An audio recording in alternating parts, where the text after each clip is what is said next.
Wanita muda tewas di apartemen, mantan pacar diamankan.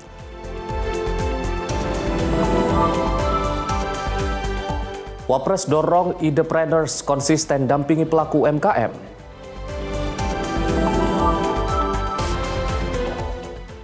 Pemerintah yakin mudik 2026 berjalan lancar.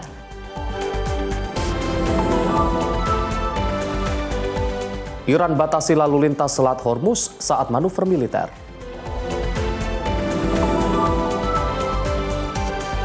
Terekam CCTV, truk tabrak 4 kendaraan, 1 orang tewas.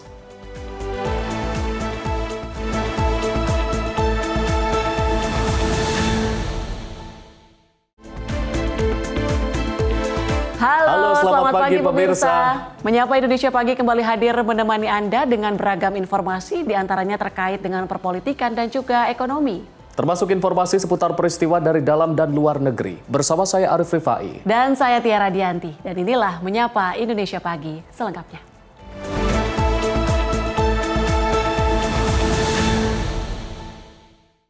Kami awali dengan informasi seorang pria terekam kamera CCTV mengambil ponsel milik pengendara.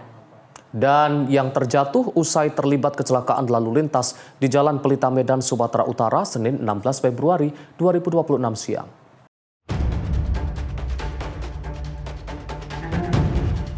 Rekaman CCTV memperlihatkan seorang pria mengambil HP seorang pemotor yang terlibat kecelakaan di Jalan Pelita Medan, Sumatera Utara, Senin 16 Februari 2026 siang. Pelaku mengambil HP korban yang tergeletak di jalan dengan berpura-pura membantu usai korban terlibat kecelakaan dengan pemotor lain. Usai mengambil HP korban, pelaku menyimpannya ke dalam saku celana lalu pergi meninggalkan lokasi. Novalia, warga setempat, Rabu 18 Februari 2026 siang, mengatakan saat pencurian terjadi, korban dan warga awalnya tidak mencurigai pelaku. Saat itu, pelaku berusaha membantu menggeser sepeda motor korban yang jatuh usai terlibat kecelakaan dengan wanita pengendara sepeda motor lain.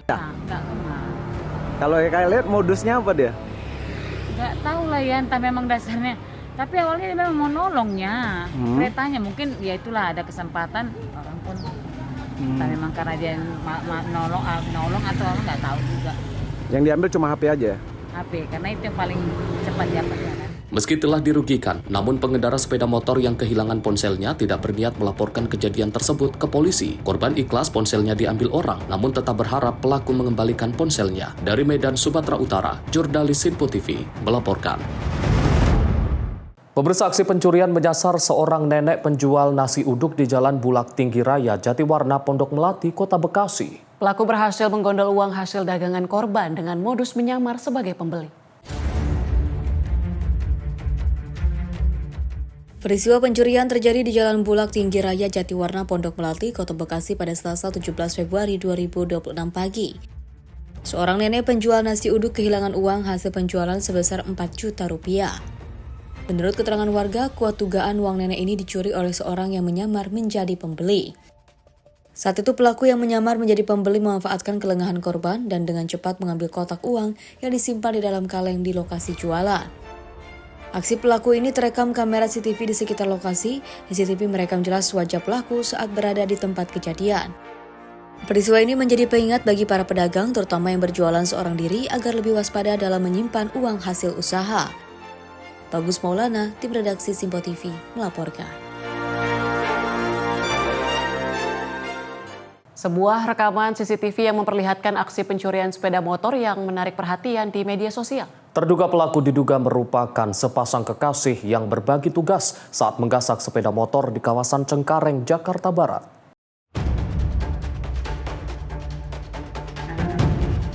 Aksi sepasang pria wanita yang disinyalir merupakan pasangan kekasih ini terekam kamera pengawas di Jalan Gunung Galunggung 2, RT 11 RW 10, Kelurahan Cengkareng Timur, Kecamatan Cengkareng, Jakarta Barat, pada waktu dini hari sekitar pukul 20:50. Dalam video tersebut terlihat terduga pelaku wanita menunggu di atas motor sambil memantau situasi. Sementara itu terduga pelaku pria tampak mondar-mandir di sekitar lokasi, sebelum akhirnya berhasil membawa kabur sepeda motor milik seorang pemilik kos. Kejadian unik ini terjadi saat mereka hendak melarikan diri. Terduga pelaku wanita justru kesulitan menyalakan motornya sendiri. Lantaran mogok sehingga harus didorong oleh pelaku wanita di saat rekan prianya sudah kabur dari lokasi dengan membawa sepeda motor hasil curiannya. Sementara korban baru mengetahui motornya hilang di gondol pelaku saat keluar dari rumah di pagi hari di saat akan berangkat kerja. Yang punya rumah itu saya sebenarnya setelah ada laporan yang pemilik barangnya datang ke rumah laporan Bu RT itu ada motor saya hilang gitu bilangnya. Saya akhirnya langsung datang ke TKP ngecek, terus langsung kita tanya-tanya sama yang itu sekitar jam 8.50 dia merasa kok motornya kayak ada yang bawa, tapi dia pikir tadinya bapaknya yang bawa, tapi baru dia sadar kalau kok kuncinya ada di dia, baru dia sadar bahwa itu motornya dilihat ke depan udah nggak ada motornya gitu. Pasca peristiwa ini, korban dikabarkan telah melaporkan kejadian tersebut ke pihak kepolisian dengan membawa bukti rekaman CCTV. Kasus yang kini ditangani unit Reskrim Polsek Cengkareng. Tim Liputan Simpo TV melaporkan. Sementara itu, pemirsa, aksi kejar-kejaran terjadi antara polisi dan dua pelaku pencurian kendaraan bermotor atau curanmor di salah satu hotel di kawasan Ilir Timur 2, Palembang. Kedua pelaku merupakan spesialis curanmor yang kerap beraksi di wilayah Palembang.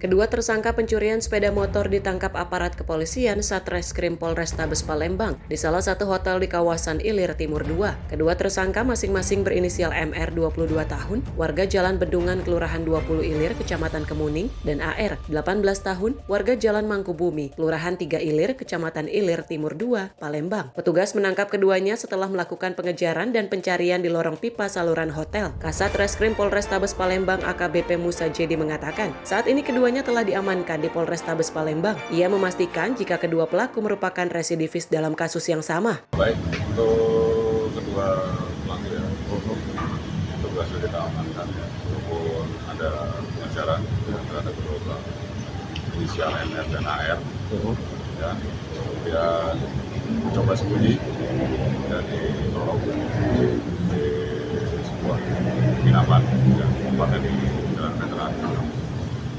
Karena personel kami sigap akhirnya berhasil untuk mengamankan kedua pelaku.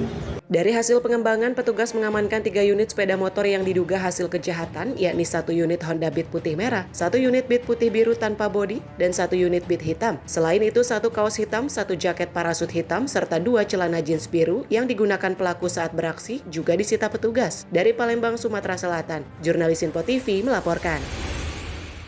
Aksi pencurian menyasar distro pakaian di Kabupaten Goa, Sulawesi Selatan. 3 orang pelaku nekat membobol ruko dengan cara merusak gembok pintu baja. Ratusan potong pakaian, uang tunai jutaan rupiah dan CCTV toko raib. Aksi pelaku terekam kamera pengawas toko tetangga. Inilah rekaman kamera pengawas saat 3 orang pelaku membobol distro pakaian di Jalan Sultan Hasanuddin, Kecamatan Sombaopu, Kabupaten Goa. Dalam rekaman ini, ketiga pelaku datang menggunakan 2 sepeda motor pada Rabu 18 Februari 2026 dini hari. 1 pelaku bertugas merusak gembok pintu baja, sementara rekannya berjaga di luar untuk memantau situasi. Setelah pintu terbuka, 2 pelaku masuk dan menggasak kaos dan jaket, serta uang tunai jutaan rupiah dari meja kasir. Bahkan, pelaku juga mengambil CCTV berikut unit DVR atau alat penyimpan rekaman CCTV distro untuk menghilangkan jejak. Tak hanya itu, pelaku juga mencoba membobol toko sebelahnya, namun aksinya gagal karena sistem pengamanan toko berlapis. Kejadian ini baru diketahui karyawan pada Rabu pagi saat hendak membuka toko. Selain pintu baja yang terbuka, pintu kaca bagian dalam juga ditemukan dalam kondisi rusak bekas dicongkel. Mungkin pernah kesini tuh, terus dia intai-intai juga, lihat-lihat situasi bagaimana, keadaan. Memang di tempat ini tidak ada yang nginap atau pengamanannya? Kalau nginap di sini, enggak ada sih Kak, enggak ada karyawan yang nginap di sini. Oh, enggak ada. Iya. Setelah diperiksa, apa saja yang hilang? Dia tuh ada artikel-artikel yang hilang itu seperti Union, yang ini, yang baju ada memang sablonannya, oh, iya. Sama jaket-jaket, sama uang. Berapa pieces itu? Berapa lembar itu pakaian sama jaket? Kurang lebih ada 10 pieces-an yang hilang, yang diambil. Semua itu total 10 iya. lembar? Sama uang juga diambil, uang tunai sebesar 1 jutaan lebih lah. Oh, sama memang ada ditinggalkan uang tunai di sini Iya, itu uang-uang kecil yang untuk kembalian. Oh, uang receh ya? Iya, uang receh ya. Jadi kalau total kerugian itu berapa semuanya total? Kalau untuk total kerugian itu kurang lebih 10 jutaan lebih lah. 10 juta. Iya. Setelah kejadian ini apa pengamanan akan ditingkatkan? Oh iya, kalau pengamanan pasti lebih ditingkatkan lagi pengamanannya. Seperti apa itu? Seperti kita cross check semua dulu sebelum pulang, terus pagar-pagar dipastikan sudah tergembos semua. Sama ini yang di depan juga lebih ditingkatkan lagi keamanannya. Seperti gemboknya itu lebih dipakai yang lebih bagus lagi. Oh, berarti diganti gemboknya setelah kejadian kemarin? Iya, karena gemboknya juga diambil. Pasca kejadian, pihak distro berencana memperketat pengamanan dengan menambah gembok dan sistem kunci ganda. Kasus ini kini tengah ditangani pihak kepolisian setempat. Petugas masih melakukan penyelidikan dan memburu para pelaku berdasarkan petunjuk dari rekaman CCTV serta keterangan saksi di lokasi. Dari Kabupaten Goa, Sulawesi Selatan, jurnalis Info TV melaporkan. Sementara itu, pemirsa, aksi kekerasan jalanan kembali terjadi di Kabupaten Bulukumba. Seorang pemuda berusia 19 tahun menjadi korban penikaman di Jalan Poros, Bulukumba, Bantaeng. Tepatnya di depan SPBU Jalan Jang Selasa, 17 Februari 2026 malam. Peristiwa ini terjadi sekitar pukul 22:45 waktu Indonesia Tengah. Korban ditemukan tergeletak di bahu jalan dalam kondisi bersimbah darah. Berdasarkan informasi di lokasi kejadian, korban sempat tergeletak cukup lama sebelum mendapatkan pertolongan. Sejumlah warga mengaku sempat takut mendekat karena khawatir dengan kondisi keamanan sesaat setelah kejadian. Setelah situasi dinilai aman, warga bersama petugas segera memberikan pertolongan dan juga mengevakuasi korban ke RSUD Andi Sultan, Dayeng Raja, Bulukumba untuk mendapatkan penanganan medis. Kasat Reskrim Polres Bulukumba, Ibtu Muhammad Ali, mengonfirmasi bahwa korban mengalami 5 luka tusuk akibat serangan senjata tajam. Hingga kini pihak kepolisian masih melakukan penyelidikan intensif untuk mengungkap pelaku dan juga motif kejadian. Masyarakat diimbau untuk tetap waspada dan segera melaporkan apabila mengetahui informasi terkait kejadian ini. Bagus Maulana, tim redaksi Simpo TV, melaporkan. Pemirsa, wanita muda ditemukan tewas di salah satu apartemen di Kabupaten Bekasi, Jawa Barat. Diduga wanita ini tewas akibat overdosis obat penggugur kandungan. Polisi mengamankan mantan pacar dan 4 orang rekannya.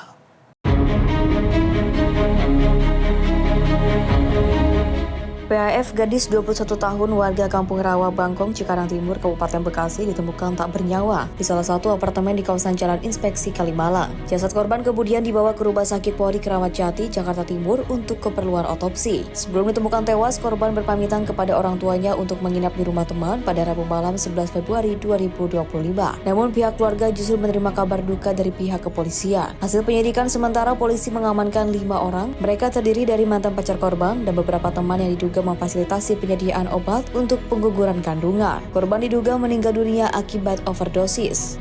Dia pergi mau nginep di rumah temannya di Salsa, kata emang teman dekatnya karena dia mau nginep. Nah, terus itu taunya almarhumah meninggal itu gimana, Bu? Dari siapa? Dari polisi, udah ada di Kramat Jati, dia mah polisi yang ngabarin ke sini. Katanya ada mayat, saya nggak kenal. Ada KTP, itu KTP-nya ada polisi, berarti ada itunya, dompetnya. Kan KTP ada di dompet, itu ada. Tas ini itu anak saya. Pas saya lihat fotonya, benar anak saya. Kan pergi dari rumah mah sehat, Pak. Berangkatnya itu malam Rabu, ya kan? Nah, pas tahu berita di malam Kamis jam 1, polisi yang bawa data, bawa KTP-nya ke sini, ternyata ya bener anak saya kan gitu. Ponakan saya lah anggapnya. Nah, kejadiannya sudah meninggal, keluarga lah suruh menyusul ke rumah sakit, ya kan? Rumah sakit yang mungkin penyelidikan ini kita percayain sama polisi. Sampai 4 hari, ya kan, habis dari itu mayat sudah datang, kejadian begini, saya juga belum tahu kronologisnya bagaimana kan, saya datanglah ke polisi. Ya dari polisi ya laporannya itu yang ya udah Pak, katanya ininya udah kena 5 orang juga saya nggak tahu, atau perempuan lakinya saya juga kan nggak tahu, Pak.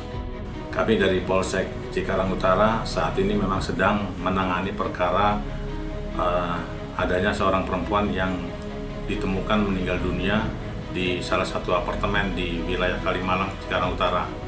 Sampai saat ini kami sedang melakukan pemeriksaan terhadap 5 orang yang diduga sebagai rekan-rekan mereka yang membantu proses aborsi tersebut dengan menyediakan obat yang digunakan oleh korban untuk melakukan aborsi. Polisi masih melakukan pengejaran terhadap 1 orang yang diduga sebagai penyedia obat. Kelima terduga pelaku diancam pidana lebih dari 5 tahun penjara serta dijerat Undang-Undang Kesehatan. Kasus ini ditangani oleh Polsek Cikarang Utara. Dari Bekasi, Jawa Barat, jurnalis Simpo TV melaporkan. Kita beralih ke informasi lain. Pemirsa, petugas gabungan dari Satres Narkoba dan Samapta Polrestabes Palembang menggerebek kampung narkoba di Palembang. Dari penggerebekan ini sejumlah kurir dan barang bukti narkoba diamankan petugas.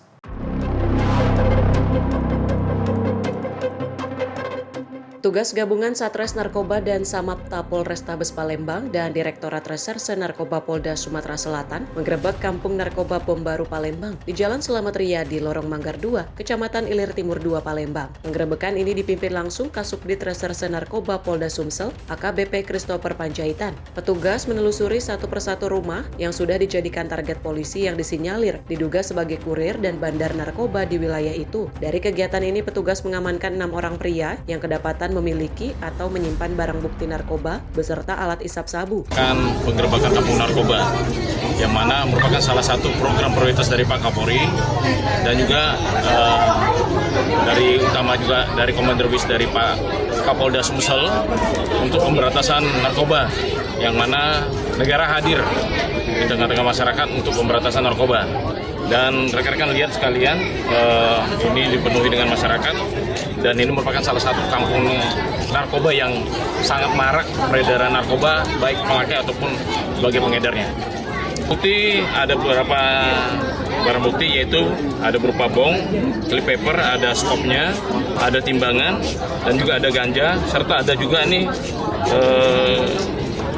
bungkusan-bungkusan dari paket-paket kecil yang merupakan dari pengedar-pengedar dari Bom Baru. Kegiatan ini merupakan program Kapolri dan Kapolda Sumsel untuk memberantas peredaran narkoba di Sumatera Selatan. Dari Palembang, Sumatera Selatan, jurnalis Simpo TV melaporkan. Pemirsa, kami akan kembali usai jeda. Tetaplah bersama kami di Menyapa Indonesia Pagi.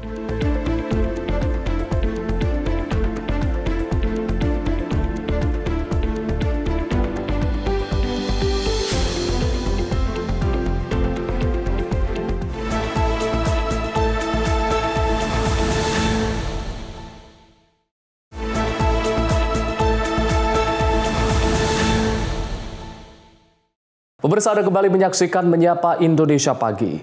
Presiden Republik Indonesia Prabowo Subianto tiba di Amerika Serikat pada Selasa 17 Februari 2026 pukul 11:55 waktu setempat. Pesawat Garuda Indonesia 1 yang membawa Presiden dan rombongan mendarat di pangkalan militer Andrews, Washington DC.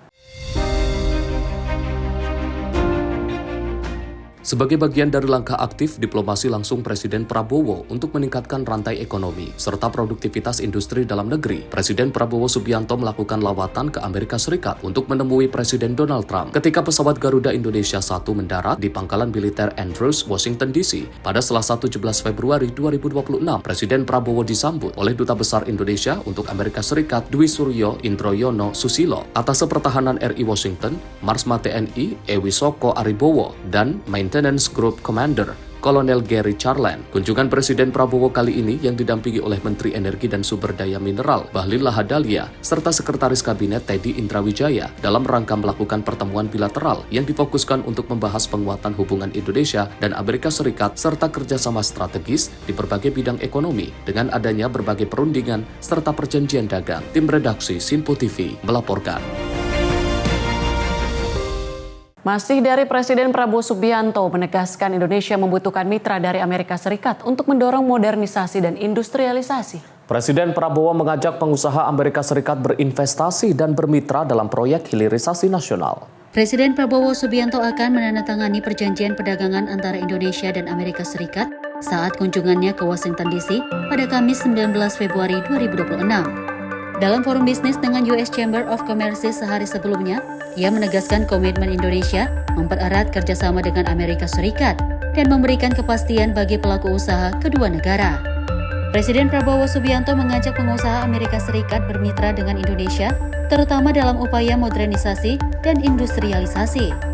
Sovereign Wealth Fund baru Indonesia dan Antara tengah menjalankan 18 proyek hilirisasi tahun ini yang menjadi kunci pengembangan industri hilir. Ia menekankan Danantara dapat menjadi mitra utama bagi perusahaan dan investor di sektor industri. To conclude a major trade agreement between our two countries, I think an agreement that carries out real significance for businesses, investors between our two countries and in the greater region of the Pacific. It sends a clear signal that Indonesia and the United States are choosing continuing and deeper economic cooperation, stronger market access, and greater certainty for business. We are looking for serious long-term partners who will work together with us, grow our economy together, and profit with each other, providing benefits to each other. We hope we will find partners who are ready to join us in our continuing attempt to modernize and industrialize. Foreign direct investment is also proved to be very sound. We reached $53 billion last year, and I think this reflects real confidence in our economy with its size, its growth potential, our political stability in the direction of our policies. Selain itu, Presiden Prabowo menekankan fundamental ekonomi Indonesia kuat dengan pertumbuhan stabil di atas 5%, inflasi terkendali, disiplin fiskal, dan stabilitas negara terjaga.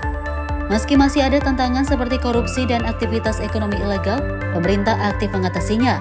Ia berharap kerjasama dengan Amerika Serikat semakin diperkuat untuk menciptakan kemakmuran bersama. Tim redaksi Sinpo TV melaporkan.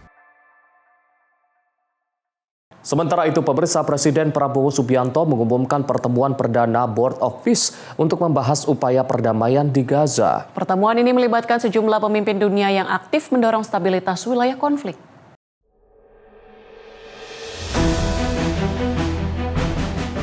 Dalam forum bisnis dengan US Chamber of Commerce di Washington DC, Amerika Serikat pada Rabu 18 Februari waktu setempat, Presiden Prabowo Subianto menyampaikan bahwa pertemuan perdana Board of Peace yang dijadwalkan pada Kamis 19 Februari akan fokus pada upaya menciptakan perdamaian di Gaza, Palestina. Pertemuan ini akan dihadiri sejumlah pemimpin dunia termasuk negara-negara anggota kelompok 8 seperti Arab Saudi, Turki, Mesir, Jordania, Qatar, Uni Emirat Arab, dan Pakistan yang aktif mendukung proses perdamaian di wilayah konflik tersebut. Presiden Prabowo Subianto menekankan bahwa Indonesia secara konsisten menjalankan prinsip politik bebas aktif, yang berarti tidak memihak pada blok kekuatan tertentu, namun tetap berperan aktif dalam mendorong perdamaian global. Menurutnya, partisipasi Indonesia dalam Board of Peace menjadi wujud nyata kontribusi diplomasi Indonesia dalam menjaga stabilitas dan mendorong dialog antar negara untuk mengatasi konflik khususnya di Gaza. Here, invited by the President of the United States of America for, I think, a very important meeting of the Board of Peace unofficial meeting of the Board of Peace that has been formed to attend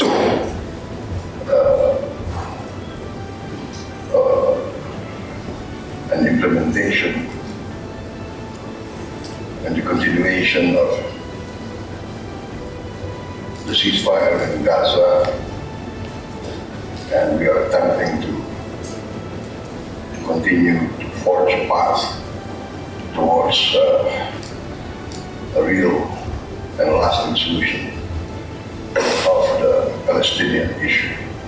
We continue our foreign policy of non-alignment, of respecting all great powers. I announced my determination when I took office of carrying out a policy of the good neighbor policy. Sebelumnya, Menteri Luar Negeri Sugiono bertemu Wakil Tetap Palestina untuk PBB, Riyad Mansyur, menegaskan dukungan Indonesia bagi Palestina dan pentingnya solusi dua negara. Kehadiran Presiden Prabowo di Board of Peace diharapkan memperkuat diplomasi multilateral untuk perdamaian di Gaza. Tim redaksi Sinpo TV melaporkan. Pemirsa, Menteri Luar Negeri dorong peran Board of Peace Gaza atau BOP untuk perkuat gencatan senjata dalam sidang Dewan Keamanan PBB di Amerika Serikat. Dan Menlu juga mendorong peran BOP untuk memastikan gencatan senjata bertahan serta bantuan kemanusiaan tersalurkan tanpa hambatan.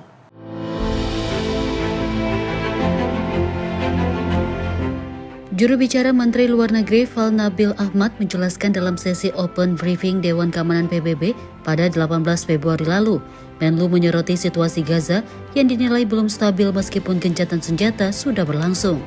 Saat ini Indonesia menekankan pentingnya peran aktif Dewan Keamanan untuk memastikan gencatan senjata dipertahankan serta menjamin akses bantuan kemanusiaan tidak terhambat. Dalam kunjungan kerja tersebut, Menteri Luar Negeri Sugiono juga melakukan pertemuan dengan Sekretaris Jenderal PBB guna membahas sinergi upaya Indonesia melalui BOP dalam mendukung perdamaian Palestina. Selain itu, Falnabil juga menegaskan terkait partisipasi Indonesia dalam Pasukan Stabilisasi Internasional atau ISF. Sepenuhnya berada di bawah kendali nasional dengan batasan yang jelas dan difokuskan pada misi kemanusiaan, konstruksi, dan layanan kesehatan yang dilakukan atas persetujuan pihak Palestina.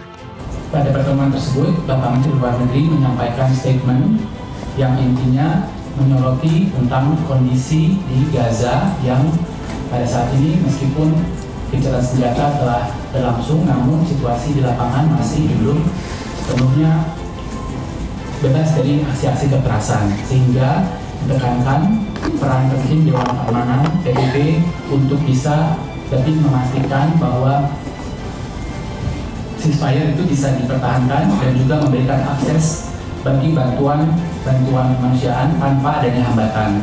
Falnabil juga menambahkan, Indonesia berkomitmen memberikan kontribusi sukarela untuk mendukung rekonstruksi dengan mekanisme dan besaran yang akan disesuaikan dengan ketentuan nasional. Dari Jakarta, Anggita Haryono, Azizul Hakim, Sinpo TV melaporkan. Sementara itu, pemirsa, Wakil Presiden Republik Indonesia Gibran Rakabuming Raka menerima audiensi jajaran pengurus Entrepreneurs Club di Istana Wapres pada 18 Februari 2026. Wapres menekankan pentingnya membangun ekosistem kewirausahaan yang inklusif. Bertempat di Istana Wapres Jakarta, Wakil Presiden RI Gibran Rakabuming Raka menerima audiensi jajaran pengurus Entrepreneurs Club pada Rabu 18 Februari 2026. Wakil Presiden RI Gibran Rakabuming Raka menegaskan bahwa kekuatan ekonomi Indonesia bertumpu pada pelaku UMKM yang tumbuh dari akar rumput. Wapres menilai komunitas bisnis tidak boleh hanya berorientasi pada pengusaha besar, tapi harus aktif memberdayakan pelaku UMKM dan para perintis usaha. Oleh karenanya, Wapres mengimbau agar komunitas pengusaha seperti Entrepreneurs Club terus merangkul pelaku usaha, mikro, dan perintis. Kami senang sekali dikasih kesempatan untuk berdialog, berdiskusi, dan bertukar pikiran terkait UMKM, bisnis tingkat ultra mikro, kemudian menengah, kemudian juga bisnis tingkat atas atau bisnis besar, skala besar. Tim redaksi Sinpo TV melaporkan. Pemirsa, Dewan Perwakilan Rakyat menggelar sidang paripurna ke-14 penutupan masa persidangan 3 di Kompleks Parlemen Senayan, Jakarta. Rapat beragendakan persetujuan penerimaan Alphahankam dari luar negeri sekaligus mendengarkan pidato Ketua DPR Puan Maharani. Memasuki masa reses, Dewan Perwakilan Rakyat menggelar sidang paripurna ke-14 penutupan masa persidangan 3 di Kompleks Parlemen Senayan, Jakarta pada Kamis pagi. Rapat beragendakan persetujuan penerimaan Alphahankam dari luar negeri berdasarkan Komisi 1 DPR sekaligus mendengarkan pidato Ketua DPR Puan Maharani. Adapun rapat paripurna dipimpin langsung oleh Ketua DPR RI Puan Maharani dengan didampingi Wakil Ketua DPR lainnya, Dasko, Saan Mustafa, Sari Yuliati, Cucun Ahmad Samsurijal, serta dihadiri sebanyak 293 anggota Dewan Perwakilan Rakyat. Ini kita dapat mengikuti rapat paripurna DPR RI dalam keadaan sehat walafiat untuk melaksanakan tugas konstitusional kita. Menurut catatan dari Sekretariat Jenderal RI, daftar hadir pada permulaan rapat paripurna DPR RI hari ini telah ditandatangani oleh 293 orang dan 26 orang izin dari 579 anggota DPR RI dan dihadiri oleh anggota dari seluruh fraksi yang ada di DPR RI.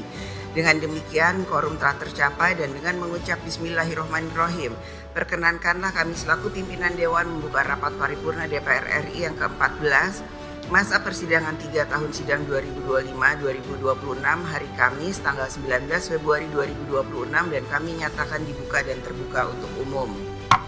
Dari Jakarta, Fahrizal Ahmad Amin, Simpo TV, melaporkan.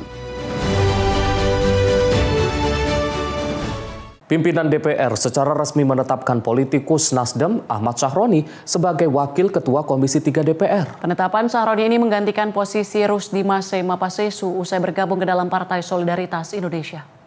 Digantikan Dr. Haji Ahmad Sahroni, SEMI, dapat disetujui untuk ditetapkan sebagai Wakil Ketua Komisi 3 Dewan Perwakilan Rakyat Republik Indonesia.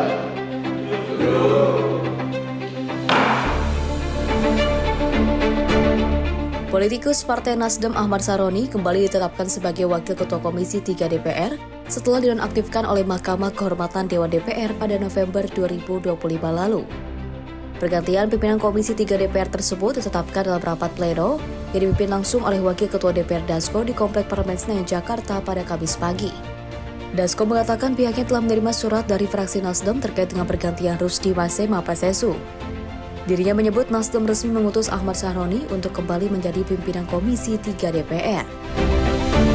Terkait dengan hal tersebut, pimpinan DPR RI telah menerima surat dari pimpinan fraksi Partai Nasdem nomor F Nasdem 107 garing DPR RI garing 2 Romawi 2026 tanggal 12 Februari 2026 perihal penyampaian pergantian nama Wakil Ketua Komisi 3 DPR RI, Kapoksi Banggar dan anggota Banggar dari fraksi Nasdem DPR RI, maka pimpinan Komisi 3 DPR RI dari fraksi Partai Nasdem mengalami perubahan.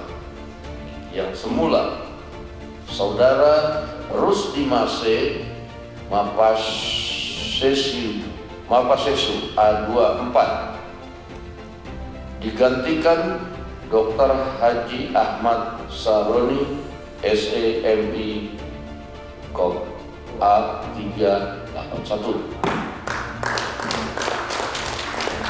Oleh karena itu, dalam rapat Komisi 3 DPR RI hari ini, Saudara Ahmad Sahroni, SEMI, Kop A384 akan ditetapkan sebagai Wakil Ketua Komisi 3 DPR RI menggantikan Saudara Haji Rusdi Mase Mapasesu A44. Untuk itu kami selaku pimpinan rapat akan menanyakan kepada anggota Komisi 3 DPR RI, apakah Saudara Dr. Haji Ahmad Sahroni, SEMI, Kom A384 dapat disetujui untuk ditetapkan sebagai Wakil Ketua Komisi 3 Dewan Perwakilan Rakyat Republik Indonesia?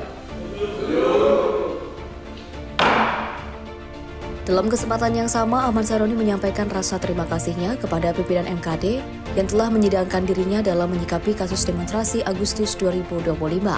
Saroni berkomitmen akan menjadi pribadi yang lebih baik ke depannya. Assalamualaikum warahmatullahi wabarakatuh. Selamat berpuasa dan terima kasih Pak Ketua dan teman-teman. Rasanya aneh kalau kenalan lagi ya. Dan terima kasih buat pimpinan MKD yang telah menyidangkan saya dan mudah-mudahan saya menjadi lebih baik ke depannya. Terima kasih. Dari Jakarta, Farizal Abar Amin, Simpo TV melaporkan. Kita ke Wakil Menteri Investasi dan Hilirisasi, Wakil Kepala BKPM Todo Tua Pasaribu melakukan pertemuan strategis dengan Presiden LG Global Strategy Center untuk membahas penguatan investasi dan kolaborasi di Indonesia. Pertemuan ini bertujuan untuk mempercepat realisasi proyek strategis serta memperkuat hilirisasi industri. Wakil Menteri Investasi dan Hilirisasi, Wakil Kepala BKPM Todo Tua Pasaribu melakukan pertemuan dengan Presiden LG Global Strategy Center.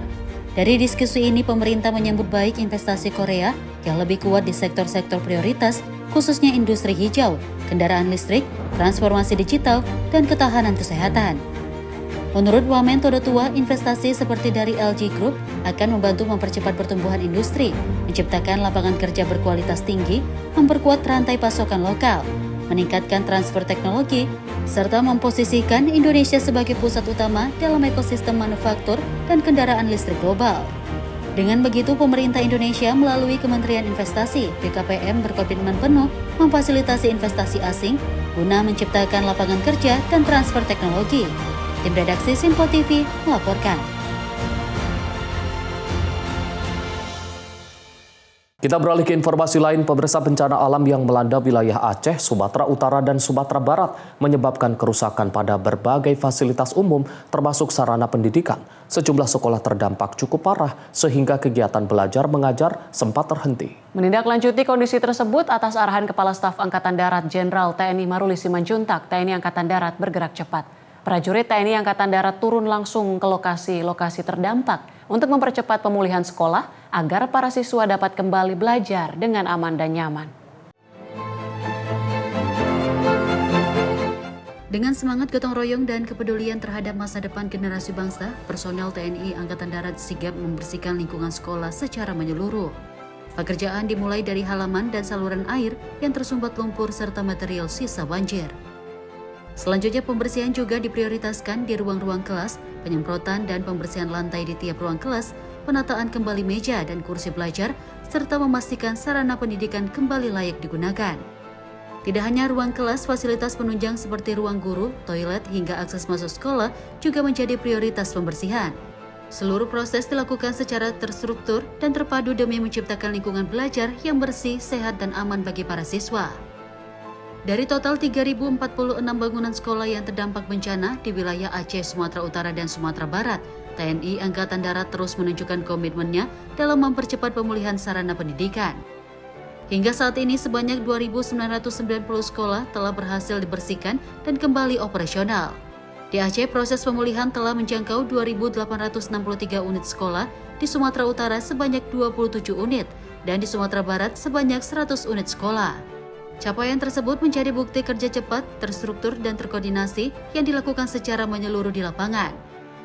Sementara itu, masih terdapat 56 unit sekolah yang tengah dalam proses pembersihan dan perbaikan secara bertahap dan simultan.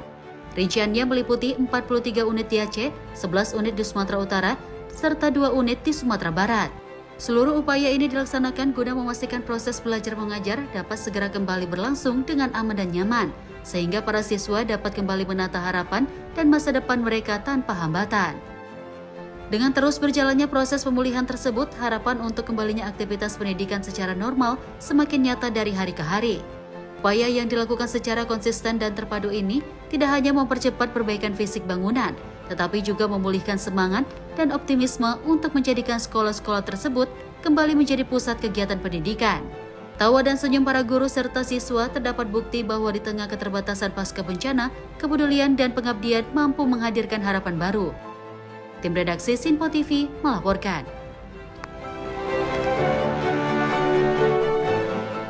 Anggota personel kepolisian dari Polres Metro Depok mengisi waktu di bulan suci Ramadan dengan kegiatan positif berupa pengajian rutin yang dilaksanakan setiap hari Kamis di Masjid Al-Ikhlas, kawasan Mapolres Metro Depok. Kegiatan ini bertujuan untuk mempertebal keimanan dan ketakwaan para personel selama menjalankan ibadah puasa.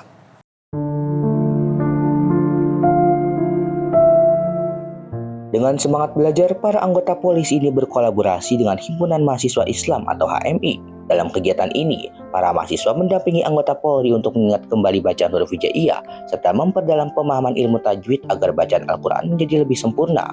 Kapolres Metro Depok, Kombes Pol Abdul Waras menyatakan bahwa kegiatan ini merupakan bentuk pembinaan mental dan spiritual bagi anggota. Ia menegaskan bahwa program mengaji bersama ini akan rutin dilaksanakan setiap hari Kamis selama bulan Ramadan. Dari jajaran Polres Metro Depok dalam rangka menyambut bulan suci Ramadan, kita adakan program namanya Polisi Ngaji. Kegiatan Polisi Ngaji ini betul-betul teman-teman anggota kami yang masih buta huruf hijaiyah atau buta Al-Quran, kita ajarin untuk mengaji, baik itu di hijaiyahnya maupun dari ilmu tajwid.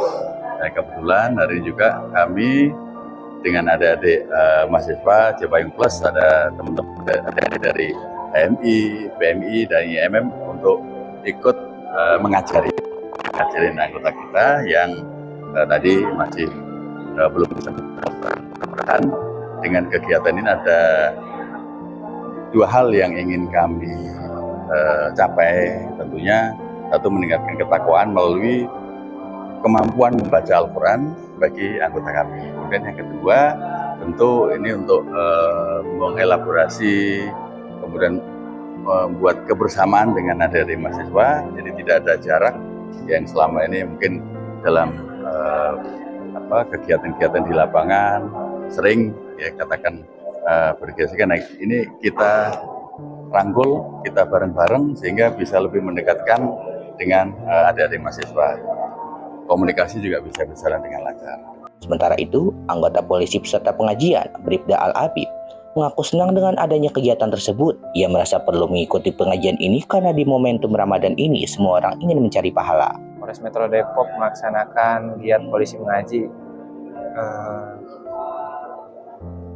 untuk mengisi kegiatan bulan Ramadan. Polres Metro Depok melaksanakan giat pengajian untuk mempelajari Al-Quran, tajwid-tajwid, dan juga bacaan-bacaan yang apabila anggota yang belum pernah membaca dengan fasih, di sini kita diajarin oleh guru-guru dari AMI. Demikian. Yang bikin tertarik ya, kita selama bulan puasa Ramadan kan ingin mencari pahala ya salah satunya dengan giat mengaji.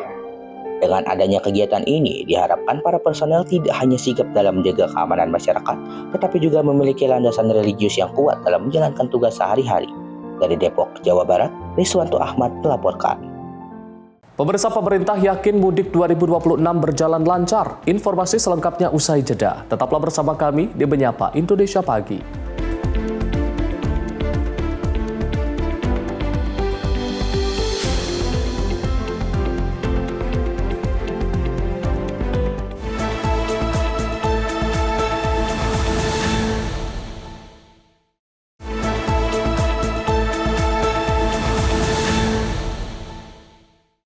Anda kembali menyaksikan Menyapa Indonesia Pagi.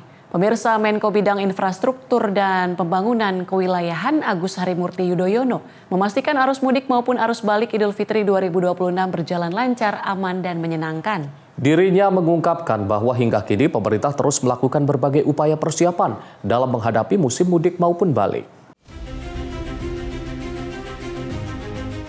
Arus mudik dan arus balik Idul Fitri 2026 atau 1447 Hijriah kurang lebih 1 bulan lagi. Pemerintah terus memastikan kesiapannya terutama di bidang infrastruktur. Menteri Koordinator Bidang Infrastruktur dan juga Pembangunan Kewilayahan Agus Harimurti Yudhoyono memastikan bahwa arus mudik maupun arus balik Idul Fitri 2026 atau 1447 Hijriah berjalan lancar, aman, dan juga menyenangkan. AHY juga menyatakan bahwa pemerintah juga akan berupaya untuk mengurangi harga tiket transportasi di penerbangan udara maupun juga di kapal dan kereta, termasuk diskon tarif tol. Kami dalam kapasitas sebagai Menteri Koordinator Bidang Infrastruktur dan Pembangunan Kewilayahan bersama jajaran kementerian teknis yang terkait, termasuk Kementerian Perhubungan, Polri, khususnya Korlantas, dan masih banyak lagi yang Kementerian Pekerjaan Umum mempersiapkan agar lalu lintas mobilitas selama mudik nanti, baik pada saat mudik maupun arus balik ini berjalan dengan lancar, aman, dan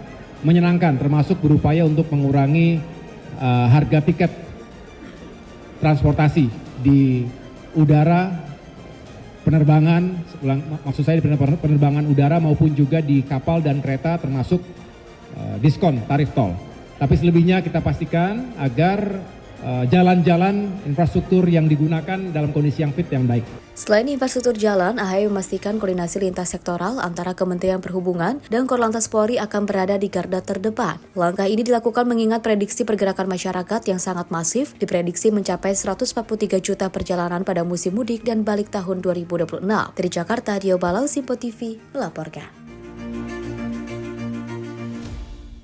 Sementara itu, pemerintah Provinsi DKI Jakarta menyiapkan skema khusus pelaksanaan mudik bersama menjelang Idul Fitri dengan sistem pemberangkatan bertahap untuk menghindari penumpukan pemudik. Kebijakan ini diambil seiring penerapan work from everywhere yang membuat rentang waktu pergerakan masyarakat lebih panjang.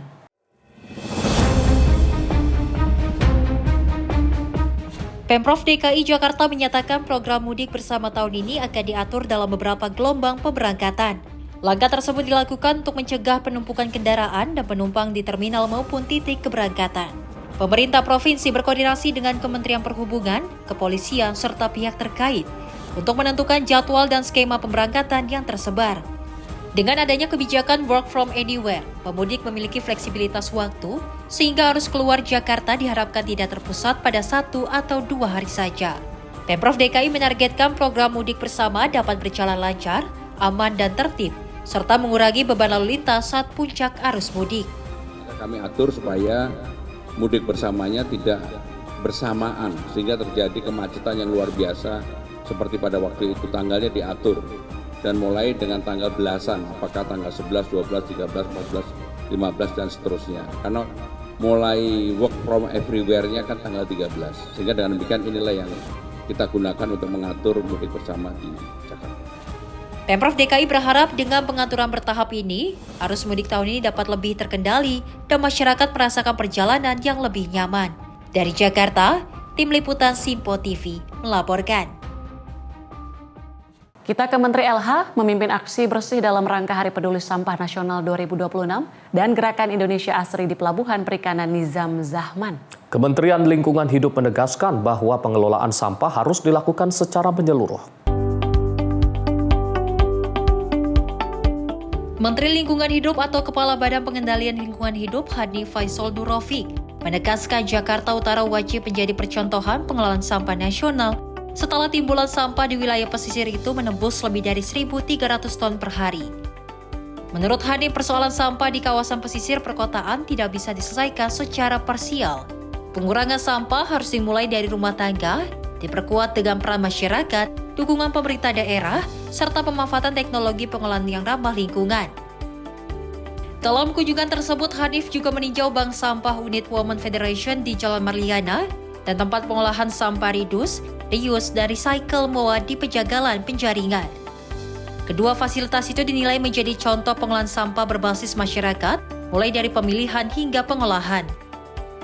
Selain itu, Menteri LH menyoroti keberadaan fasilitas refuse derived well di Rorotan sebagai salah satu solusi percepatan penanganan sampah di Jakarta Utara. Namun ia mengakui fasilitas tersebut masih memerlukan perbaikan. Saya dengan Pak Wali Kota Jakarta Utara, Pak Boy dari TNI, kita melaksanakan amanat dari Bapak Presiden untuk melakukan survei dan survei. Jadi perintah itu diulang-ulang terus oleh Bapak Presiden, tentu menjadi atensi kita semua. Gerakan Nasional Indonesia Asri sebagai wujud kepedulian Bapak Presiden dalam menghadirkan lingkungan yang baik, terutama dalam penanganan sampah. Hari ini kita di Jakarta Utara dengan timbulan sampah lebih dari 1.300 ton per hari, tentu menjadi perhatian kita semua untuk melakukan penanganan. upaya-upaya terus harus dilakukan, dipimpin oleh Bapak Wali Kota Jakarta Utara, karena kepada beliau lah Undang-Undang 18/2008 ini memandatkan. Jadi seluruh pergerakan sampah di wilayah Jakarta Utara harus seizin, seperintah, semanajemen dari Bapak Wali Kota. Kementerian Lingkungan Hidup menegaskan pengelolaan sampah harus dilakukan secara menyeluruh melalui pengurangan dari sumber, peningkatan literasi publik, penerapan teknologi seperti RDF, serta penegakan hukum yang konsisten untuk melindungi lingkungan. Tim redaksi Simpo TV melaporkan.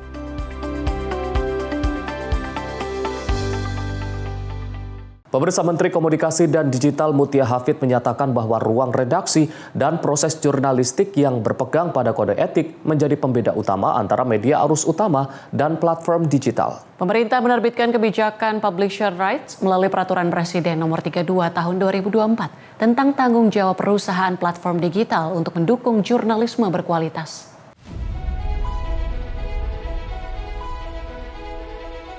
Pemerintah menegaskan komitmennya menjaga keberlanjutan industri media nasional, sekaligus memastikan masyarakat tetap memperoleh informasi yang akurat dan terverifikasi di tengah derasnya arus konten digital. Menteri Komunikasi dan Digital Menkom Digi Mutia Hafid menyebut pemerintah memastikan ekosistem industri media nasional tetap sehat dan berkelanjutan. Ia menekankan arti penting kesetaraan regulasi antara penyiaran nasional dan platform digital global yang mewajibkan platform digital untuk memanfaatkan karya jurnalistik dan memberikan kompensasi kepada perusahaan pers melalui mekanisme kerjasama bisnis. Mutia menegaskan kebijakan tersebut menyasar platform digital yang mengambil manfaat ekonomi dari karya jurnalistik, bukan masyarakat. Kunci itu menjadi penting, equal playing field. Dan tentu aturannya itu bukan berarti kalau dari pemerintah ya, bukan berarti memberi aturan yang sama persis. Karena industrinya yang berbeda. Satu menggunakan free to air, yang satu menggunakan internet. Jadi memang nggak akan bisa aturannya sama.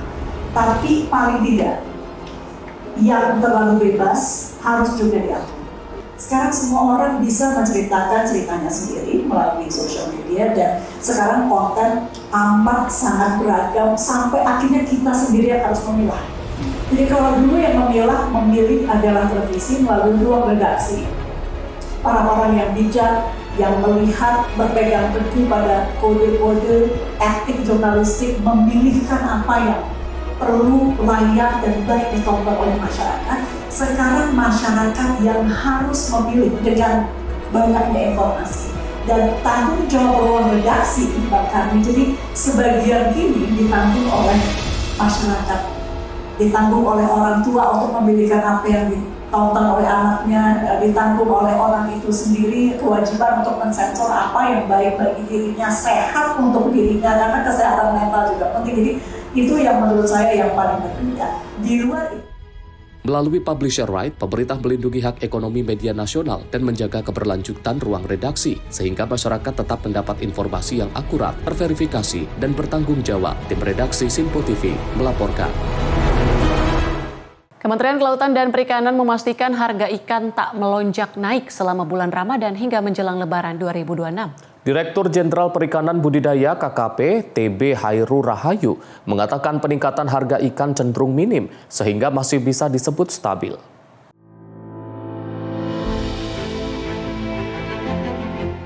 Dirjen Perikanan Budidaya KKP TB Hairu Rahayu mengatakan hingga awal Ramadan ini harga ikan masih cenderung stabil, termasuk terhadap inflasi dari komoditas ikan. Ia mengimbau masyarakat tidak perlu risau lantaran kenaikan harga ikan hanya di sekitaran 0,25 hingga 1,39% saja, sehingga hal itu masih dapat dikatakan stabil. Berdasarkan data KKP, kenaikan ikan tertinggi ada di ikan lele yang naik sekitar 1,39% dengan harga di kisaran Rp24.461 hingga Rp24.859 per kilogram. Sementara itu, kenaikan terendah ada pada ikan bandeng yakni sekitar 0,24%. dengan kisaran harga Rp24.185 hingga Rp24.552 per kilogram. Dirjen KKP tersebut juga turut mencatat tren harga ikan di bulan Januari, Februari, dan Maret 2026. Hasilnya, pada bulan Februari hingga Maret yang merupakan periode pelaksanaan Ramadan, tren harga ikan diprediksi masih cenderung stabil. Semua ikan yang tadi saya sampaikan di slide-slide awal tadi kami bisa pastikan pasokannya. Ya, kalaupun ada penurunan sedikit di ikan mas ini karena saya melihat curah hujan sehingga di tempat panti benih ini tidak melakukan penebaran sehingga agak terlambat. Biasanya seperti itu yang case yang terjadi. Kemudian bagaimana pasokan benih?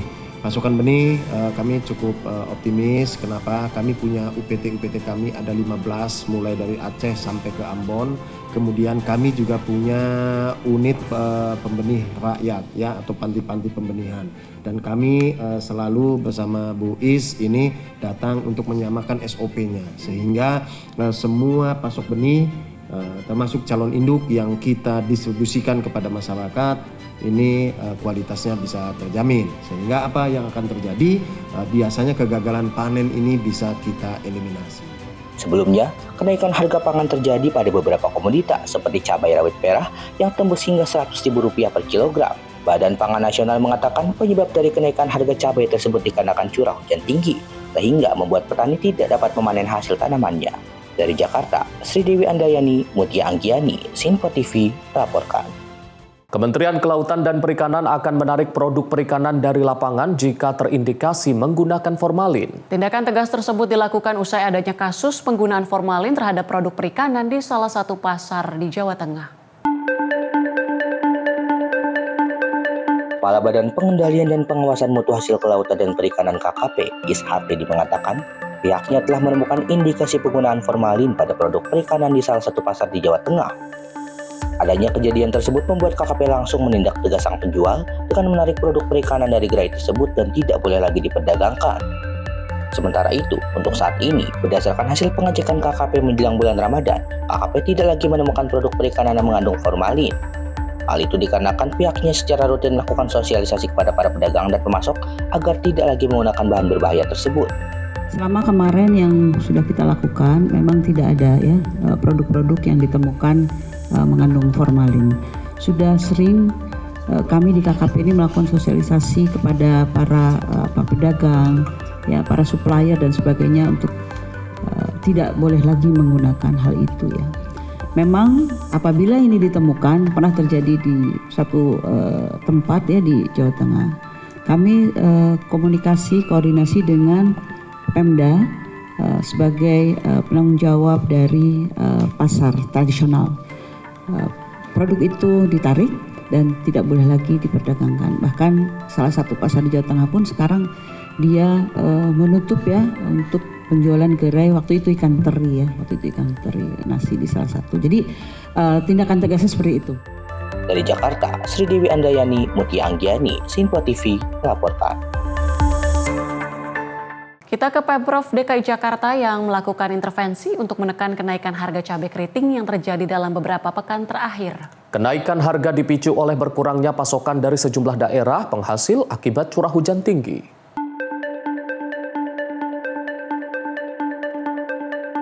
Pemprov DKI Jakarta menyebut kenaikan harga cabai keriting terjadi karena penurunan kuantitas pasokan dari wilayah Jawa dan Sulawesi Selatan. Curah hujan yang tinggi menyebabkan produksi cabai mengalami penurunan sehingga distribusi ke pasar-pasar di Jakarta terganggu.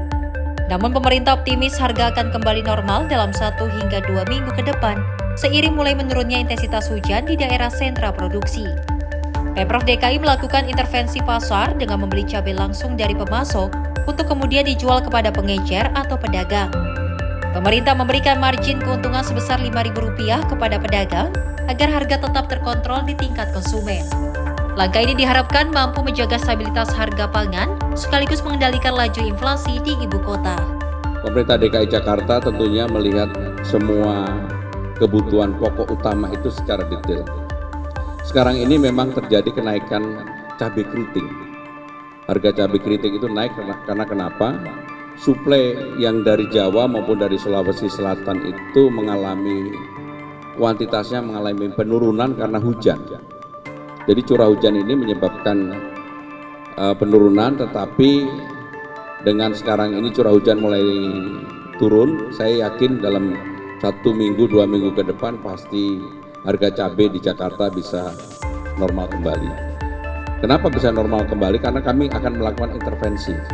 Kami akan membeli cabai, kemudian menjual kepada pengecer atau pedagang, memberikan keuntungan Rp5.000 supaya harganya terkontrol.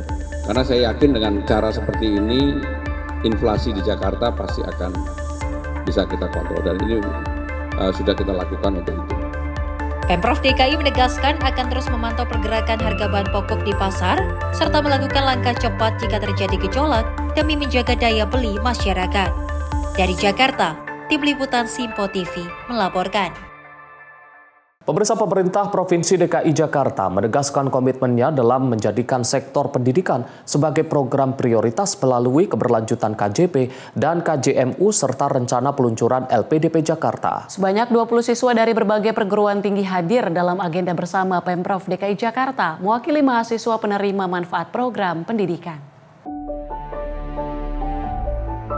Gubernur DKI Jakarta menegaskan bahwa program Kartu Jakarta Pintar serta Kartu Jakarta Mahasiswa Unggul tetap menjadi prioritas pemerintah provinsi. Dari segi kuantitas maupun kualitas, Pemprov DKI memastikan tidak akan ada penurunan penerima manfaat. Pemprov juga melanjutkan program pemutihan ijazah sebagai bagian dari upaya membuka akses pendidikan seluas-luasnya bagi warga Jakarta. Selaras dengan itu, Pemprov DKI tengah mempersiapkan program LPDP Jakarta yang diharapkan dapat memberikan kesempatan bagi siswa berprestasi untuk melanjutkan pendidikan hingga jenjang S2 dan S3 termasuk ke luar negeri. Namun pelaksanaan program tersebut masih dalam tahap penyesuaian anggaran, menyusul adanya pemotongan dana bagi hasil. Menjelang bulan Ramadan, Pemprov DKI juga mengatur penyesuaian jam sekolah yang mengacu pada surat edaran bersama kementerian terkait. Dan tentunya ini memang menjadi program prioritas pemerintah DKI Jakarta dalam kepemimpinan saya.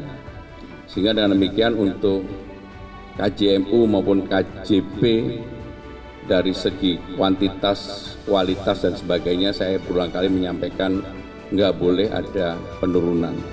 Dan alhamdulillah kita konsisten dengan kebijakan itu, termasuk pemutihan ijazah yang kita lakukan itu menjadi hal yang diutamakan. Dan saya meyakini bahwa pendidikan ini menjadi kata kunci bagi keluarga untuk bisa memajukan anaknya. Seperti yang saya sampaikan bahwa untuk KJMU sekarang ini kalau memang prestasi akademisnya bagus, anak-anak bisa melanjutkan sampai dengan S2 dan S3. Pemprov DKI akan berkoordinasi dengan pemerintah pusat dan stakeholder terkait untuk memastikan kebijakan pendidikan, pengaturan Ramadan, serta arus mudik berjalan lancar dan tertib. Dari Jakarta, Tim Liputan Simpo TV melaporkan. Sementara itu, Wakil Gubernur DKI Jakarta Rano Karno secara resmi melakukan peletakan batu pertama untuk program bedah rumah yang dimiliki oleh penyandang disabilitas di kawasan Jakarta Barat. Program kemanusiaan ini menjadi istimewa karena seluruh pendanaannya bersumber dari hasil iuran mandiri anggota Satuan Polisi Pamong Praja, Provinsi DKI Jakarta. Kedatangan Wakil Gubernur DKI Jakarta Rano Karno disambut warga di Jalan Pedongkelan Ukir Dalam, nomor 39 Kelurahan Kapuk, Kecamatan Cengkareng. Kehadiran Rano Karno untuk meresmikan dimulainya rehabilitasi total salah satu rumah yang dihuni oleh 3 kepala keluarga. 2 diantaranya adalah warga penyandang disabilitas melalui program bedah rumah yang digagas oleh Satuan Polisi Pamong Praja, Provinsi DKI Jakarta. Dalam sambutannya, Rano Karno memberikan apresiasi tinggi kepada Satpol PP Provinsi DKI Jakarta. Hal ini dikarenakan dana yang digunakan untuk membangun kembali hunian layak ini bukan bersumber dari APBD, melainkan murni hasil iuran paguyuban dan patungan dari seluruh anggota Satpol PP se-DKI Jakarta. Aksi sosial kemasyarakatan yang digagas Satpol PP DKI Jakarta ini diharapkan dapat terus berlanjut sebagai bentuk kepedulian aparat penegak perda terhadap kondisi sosial masyarakat, khususnya dalam mengentaskan kemiskinan dan penyediaan hunian yang layak dan sehat bagi warga yang membutuhkan. Ini apa ya? Kepedulian dan gotong royong dari masyarakat. Ya selain pemerintah daerah juga masyarakat sendiri. Tentu nggak mudah juga orang mau di bedah rumah kan. Persyaratan bedah rumah artinya tanah harus milik. Kalau nggak milik nggak bisa kita bedah. Aja artinya yang sangat memprihatinkan, tidak mengecilkan kondisi, tapi kan memang kita lihat tadi penghuninya keadaan disabilitas. Satu rumah dihuni 3 keluarga, total mungkin 8 orang dengan situasi seperti ini.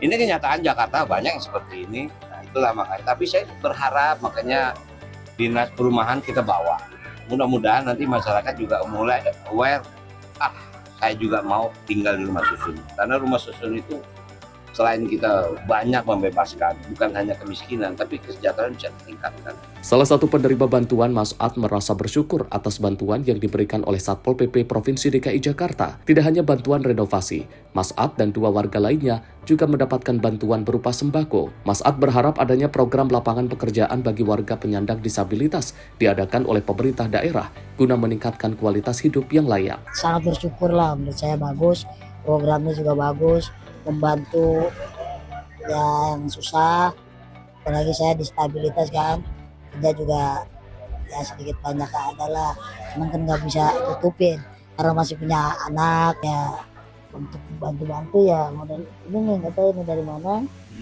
ya bantuan sembako juga ya. Selain tadi renovasi rumahnya ada sembako juga ya, harapan saya sih emang modal usaha Pak, buat tempat ya kan. Ya, saya kan punya tanggung jawab, mau nggak mau kan saya masih punya akal ya, alhamdulillahnya saya nggak ada di hati tuh, nggak ada buat ngadang ke orang, nggak manfaatin tuh pula. Nah, saya juga merasa malu diri saya dikasih Tuhan, tapi ya buat apa kalau nggak dipakai. Rencana kedepannya program sosial kemasyarakatan bedah rumah ini akan diadakan setiap bulan di setiap wilayah yang berbeda. Dengan adanya program ini, Pemprov DKI Jakarta berharap sinergi antara pemerintah dan masyarakat terus terjalin erat. Dari Jakarta, jurnalis Info TV melaporkan. Pemirsa, program MBG mulai dijalankan bagi ibu hamil di Nusa Tenggara Timur. Sejumlah penerima menyebut kebutuhan nutrisi lebih terpenuhi dan perkembangan janin terpantau melalui pemeriksaan rutin. Program makan bergizi gratis mulai dirasakan manfaatnya oleh ibu hamil di Pulau Sumba, Nusa Tenggara Timur. Salah satunya Lidwina Margareta Panda, warga Ombaluda, Desa Radamata, Kecamatan Tambolaka, Kabupaten Sumba Barat Daya, yang kini hamil 8 bulan. Sejak usia kandungan 3 bulan, ia rutin menerima asupan tambahan dari program MBG melalui Posyandu Desa. Selama 6 bulan mengikuti program, Lidwina mengaku berat badannya meningkat sesuai anjuran bidan dan kondisi janinnya terpantau baik. Pemeriksaan rutin menunjukkan detak jantung normal dan pertumbuhan sesuai usia kandungan, bahkan saat 7 bulan berat janin diperkirakan telah lebih dari 1 kg. Meski memiliki riwayat tekanan darah tinggi, ia memastikan kondisi tersebut bukan disebabkan oleh makanan MBG dan tetap mengikuti saran tenaga kesehatan untuk menjaga pola makan. Untuk manfaat MBG ini ada, soal untuk nutrisi gizinya itu ada manfaat untuk ya apa, termasuk saya ini kan punya masalah selama hamil ini, ada itu susah makan apa, tapi MBG-nya ada, nutrisinya, gizinya ada, untuk ada manfaat untuk kami. Iya, sering.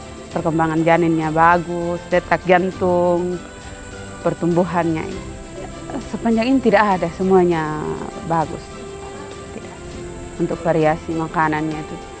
Terima kasih banyak untuk Bapak Presiden yang sudah memberikan program ini untuk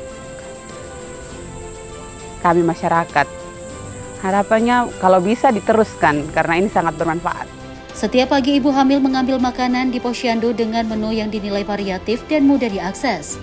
Lidwina menilai MBG sangat membantu pemenuhan nutrisi ibu hamil di desanya serta mendukung kesehatan janin. Program ini diharapkan terus memperkuat upaya pencegahan kekurangan gizi dan melahirkan generasi yang lebih sehat di NTT. Tim redaksi Info TV melaporkan. Pemirsa, kami akan kembali usai jeda dengan informasi mancanegara. Tetaplah bersama kami di Menyapa Indonesia Pagi.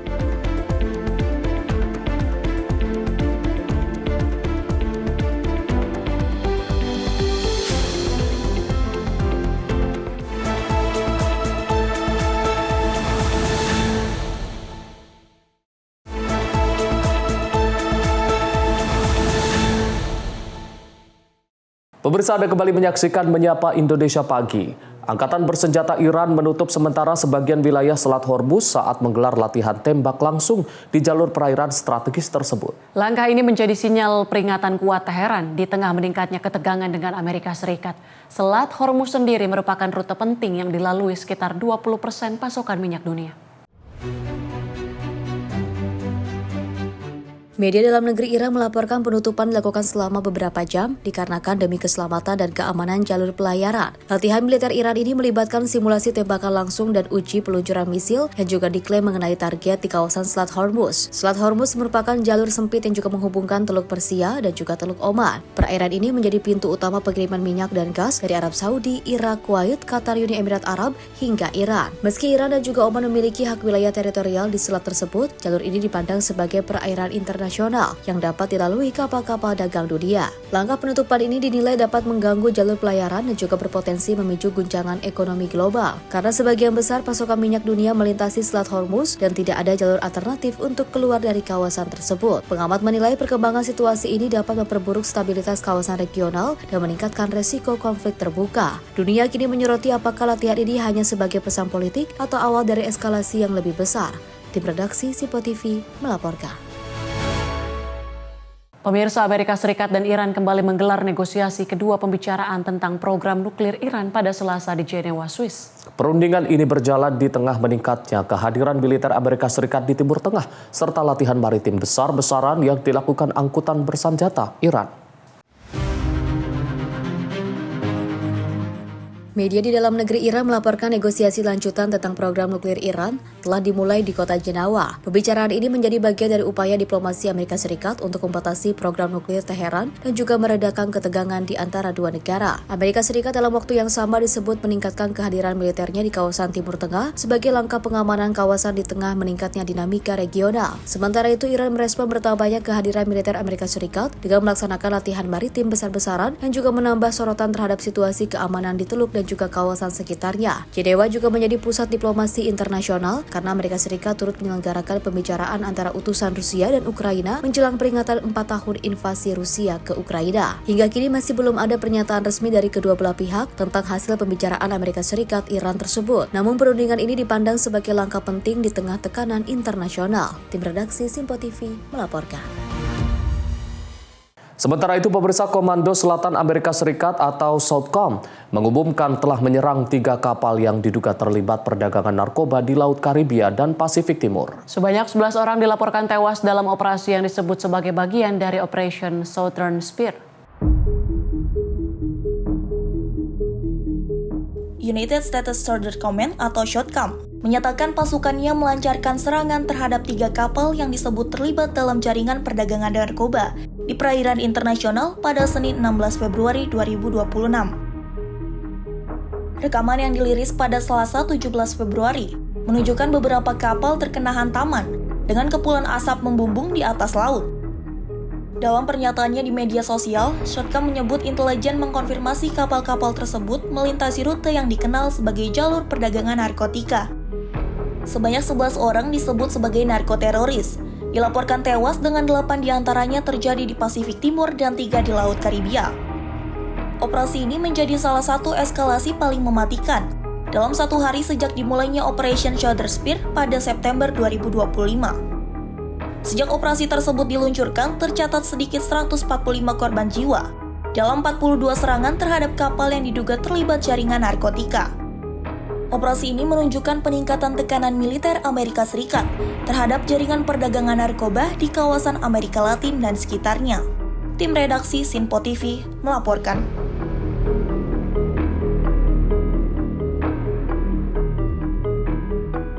Sementara itu, jaksa Israel menyatakan akan mengajukan dakwaan terhadap seorang pemukim Yahudi atas kematian aktivis Palestina di tepi barat. Kasus ini menjadi sorotan karena termasuk langka di tengah meningkatnya kekerasan pemukim terhadap warga Palestina dalam 2 tahun terakhir. Insiden penembakan itu juga terekam video dan menarik perhatian internasional.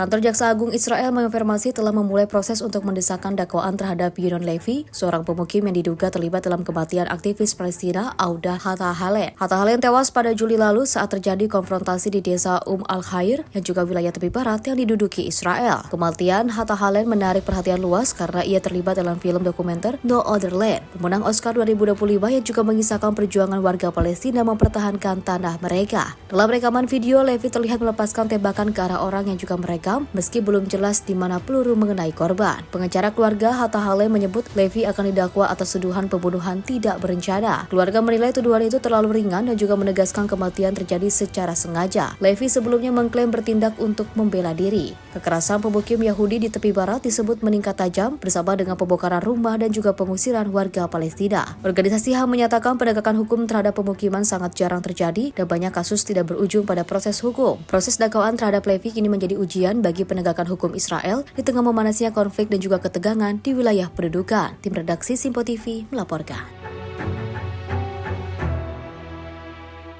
Pemirsa, Masjid Agung di Teheran menggelar upacara peringatan bagi korban protes dan kerusuhan yang terjadi di berbagai wilayah Iran. Pemerintah Iran menuduh kekuatan asyik berada di balik gelombang unjuk rasa yang dipicu oleh kondisi ekonomi yang memburuk.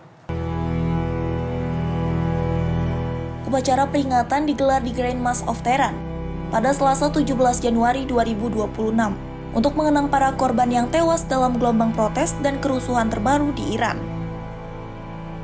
Rekaman menunjukkan kehadiran Wakil Presiden pertama Iran Muhammad Reza Arif, juru bicara pemerintah Fatemeh Mohajerani, serta sejumlah pejabat tinggi lainnya.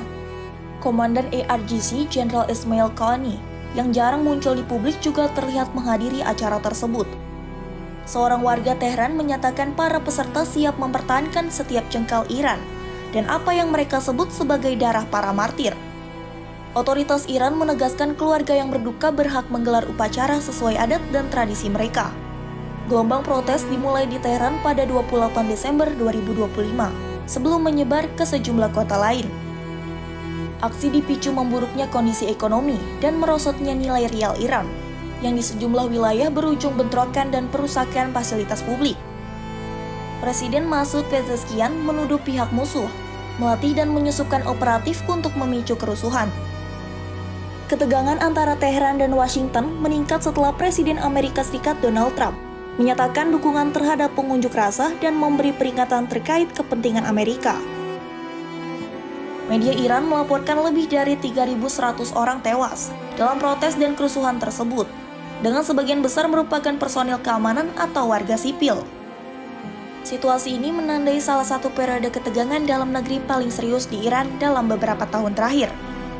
Tim redaksi Simpo TV melaporkan. Pemirsa, Perdana Menteri Jepang Sanae Takaichi resmi dilantik kembali oleh parlemen pada Rabu. Pelantikan ini terjadi setelah kemenangan telak dalam pemilu pekan lalu. Takaichi kini bersiap membentuk kabinet kedua di tengah sorotan terhadap arah kebijakan yang diprediksi akan lebih keras. Parlemen Jepang secara resmi menunjuk Sanae Takaichi untuk melanjutkan masa jabatan sebagai Perdana Menteri Jepang. Keputusan ini mengukuhkan posisinya setelah partai penguasa meraih kemenangan besar dalam pemilu nasional. Takaichi menyatakan kemenangan tersebut memberinya mandat kuat untuk melanjutkan program pemerintah di bawah kendalinya dan melakukan perubahan kebijakan yang lebih tegas dalam berbagai bidang. Pengamat menilai pemerintah baru berpeluang mendorong agenda nasionalisme, pertahanan yang lebih kuat, serta sikap keras dalam isu keamanan regional. Pelantikan ini juga menandai dimulainya pembentukan kabinet kedua Takaichi. Komposisi pemerintahan baru akan menjadi perhatian, terutama terkait arah politik Jepang di tengah dinamika kawasan Asia Timur, termasuk hubungan dengan Cina dan Korea Utara. Takaichi berharap kemenangan pemilu ini akan memperkuat stabilitas pemerintah dan memberi ruang untuk menerapkan kebijakan baru dalam periode kedua kepemimpinannya. Tim redaksi Simpo TV melaporkan.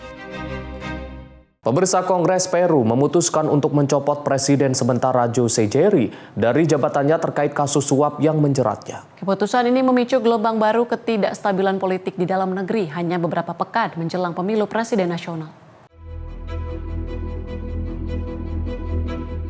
Parlemen Peru pada Selasa melakukan pemungutan suara untuk memberhentikan Jose Jerry yang juga menjabat sebagai presiden interim. Presiden baru akan dipilih dari anggota Kongres untuk memimpin negara hingga pemilu 12 April mendatang dan masa transisi sampai presiden terpilih dilantik pada 28 Juli. Jose Jerry adalah pengacara berusia 39 tahun dan terpilih menjadi anggota Kongres pada 2021 dari Partai Konservatif Kecil Somos Peru. Ia menjabat presiden sementara Peru pada Oktober lalu setelah Kongres melengsarkan presiden sebelumnya, Dina Boluarte, di tengah meningkatnya kekerasan kriminal di di negara itu. Namun masa jabatan Jose Jerry berakhir lebih cepat setelah ia tersandung skandal kasus suap dan juga pengaruh kekuasaan. Jaksa Agung Peru melakukan penyidikan awal terkait pertemuan tertutup Jerry dengan dua pengusaha asal China pada Desember lalu. Namun Jerry membantah semua tuduhan itu dan menyebut pertemuan itu hanya membahas Festival Peru Cina. Meski belum dinyatakan bersalah, Kongres menilai Jerry tak lagi layak menjalankan tugas presiden. Parlemen menggunakan klausul ketidakmampuan moral yang juga sering dipakai untuk menurunkan pemimpin nasional. Peru sendiri telah alami pergantian presiden berulang dengan 7 pemimpin dalam 10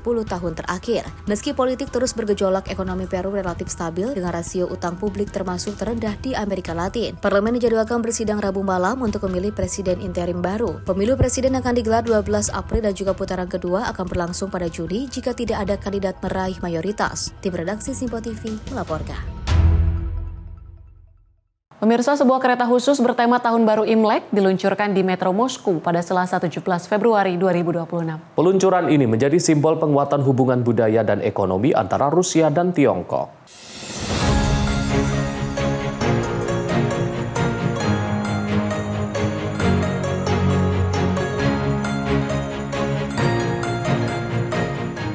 Kereta bertema Imlek resmi beroperasi di Metro Moskow dengan dekorasi khas perayaan Tahun Baru Imlek. Juru bicara Kementerian Luar Negeri Rusia, Maria Zakharova, menyebut perayaan ini sangat penting bagi masyarakat Asia, terutama Tiongkok, dengan lebih dari 1 miliar orang merayakan setiap tahun.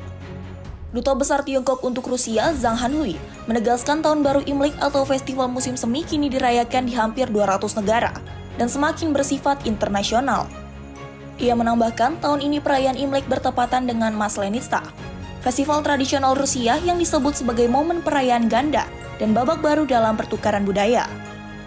Kepala Departemen Transportasi Moskow, Maxim Liksutov, menyatakan Moskow menyumbang hampir 40% dari perdagangan antara Rusia dan Tiongkok, dan angka itu terus meningkat.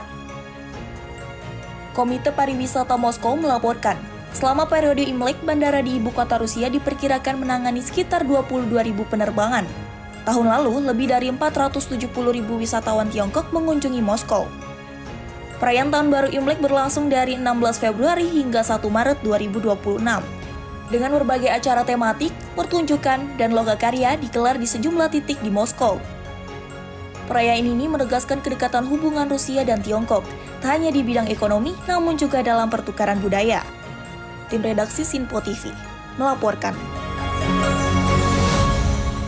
Sementara itu, pemirsa, warga di seluruh Cina merayakan Tahun Baru Lunar pada hari pertama pergantian tahun dalam kalender Imlek. Perayaan Imlek tahun ini menandai dimulainya Tahun Kuda dengan suasana meriah dan tradisi yang telah berlangsung selama ratusan tahun.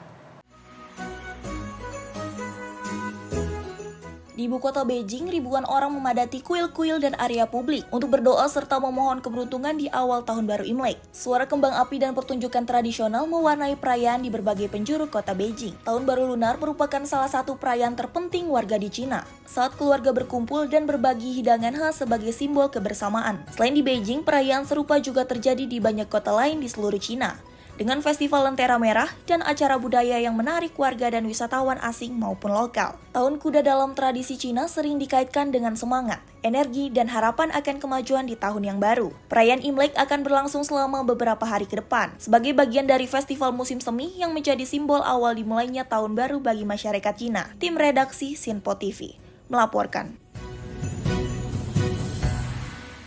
Pemirsa, informasi lainnya akan kami hadirkan usai jeda. Tetaplah bersama kami di Menyapa Indonesia Pagi.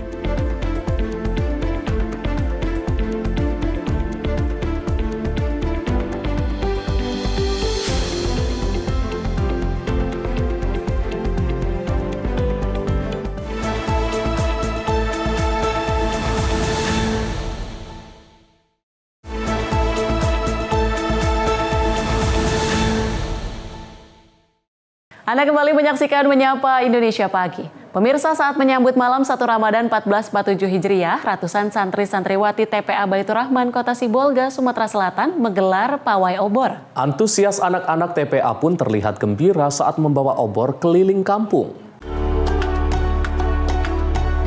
Ratusan santri-santriwati TPA Musola Baitur Rahman yang berada di lorong Margomulyo, Desa Sungai Pinang, Kecamatan Rambutan, Kabupaten Banyu Asin 1, Sumatera Selatan menggelar pawai obor. Pawai obor dimulai usai sholat maghrib. Para santri-santriwati TPA Baitur Rahman yang didominasi anak-anak ini antusias mengikuti pawai obor. Gemerlap malam pun terasa indah saat api obor menyinari langkah mereka dengan iringan sholawatan membuat nuansa bulan suci Ramadan semakin menggema.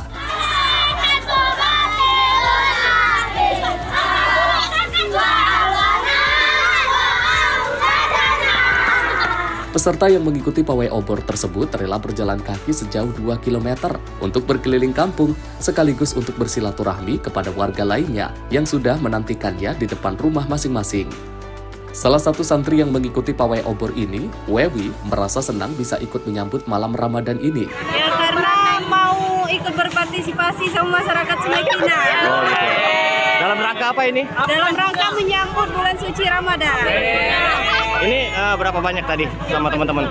Ada 24 orang. Dengan adanya pelaksanaan ini, kami mengharapkan santri dan santriwati Musola Baitur Rahman ini termotivasi untuk melaksanakan ibadah puasanya dengan lebih giat, lebih baik dan lancar. Kenapa milih obor?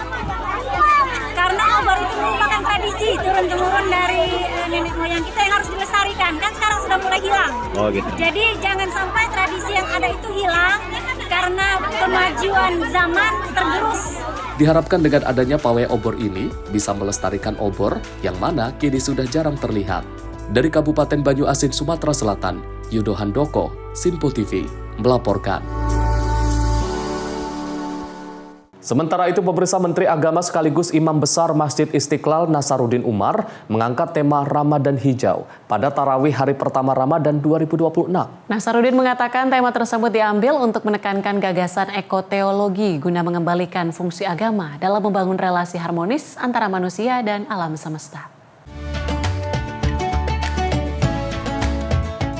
Imam Besar Masjid Istiqlal Nasaruddin Umar mengatakan tema Ramadan Hijau dalam tarawih pertama di Masjid Istiqlal dalam rangka memparalelkan tema Ramadan di Kementerian Agama. Tema tersebut diusung untuk mengembalikan fungsi agama guna melembutkan manusia dan juga membangun relasi yang harmonis dengan alam semesta. Menteri Agama ini menjelaskan ekoteologi merupakan konsep mendasar yang menempatkan ajaran agama sebagai kekuatan yang bersifat lembut, mendidik, dan juga mengasuh. Terlebih, ia juga menilai selama ini praktik keberagaman masyarakat cenderung terlalu maskulin dan juga menekankan aspek formalitas serta perjuangan yang keras. Ramadan hijau, ya. Kenapa ini? Karena ini kita akan paralelkan dengan tema kita di Kementerian Agama bahwa salah satu hal yang kita gagas sekarang ini adalah ekoteologi. Apa yang dimaksud ekoteologi? Boleh saya jelaskan sedikit ya Pak? Jadi ekoteologi itu ini ada maknanya sangat fundamental ya, karena kita sadar bahwa Tuhan itu kan lebih menonjol sebagai feminine God ya, lebih menonjol sebagai nurture itu apa? Lembut, mendidik, mengasuh, membina ya. Nah, bukan sebagai Tuhan maha pendendam, maha keras dan maha jantan, maha struggle. Nabinya pun juga lebih menonjol sebagai jamalian, feminine prophet ya kan. Kitab sucinya pun juga menonjol sebagai feminin, kita penuh kelembutan. Dari Jakarta, Sri Dewi Andayani, Mutia Anggiani, Simpo TV melaporkan. Pemirsa, Masjid Istiqlal Jakarta Pusat akan menyediakan 10.000 porsi makanan gratis untuk jamaah berbuka puasa. Menteri Agama Nasaruddin Umar yang juga Imam Besar Masjid Istiqlal mengatakan Masjid Istiqlal siap menjadi rumah bagi seluruh umat beragama selama Ramadan, tak hanya bagi kaum muslim. Masjid Istiqlal siap menyediakan makanan gratis untuk menu buka puasa berupa nasi kotak bagi 5.000 hingga 10.000 jamaah setiap harinya selama bulan Ramadan. Menteri Agama Nasaruddin Umar menekankan Masjid Istiqlal juga akan memberikan perhatian khusus bagi jamaah penyandang disabilitas dengan fasilitas lift, toilet, dan area khusus yang berada di bagian depan masjid. Di samping itu, tema Ramadan Hijau juga diangkat dalam perayaan suci umat muslim tahun ini di Masjid Istiqlal. Tema itu diambil untuk menumbuhkan kesadaran dalam melestarikan lingkungan dan kehidupan beragama. Jadi kita saling menyatu. Tetapi di samping itu juga di rutin kita lakukan buka puasa.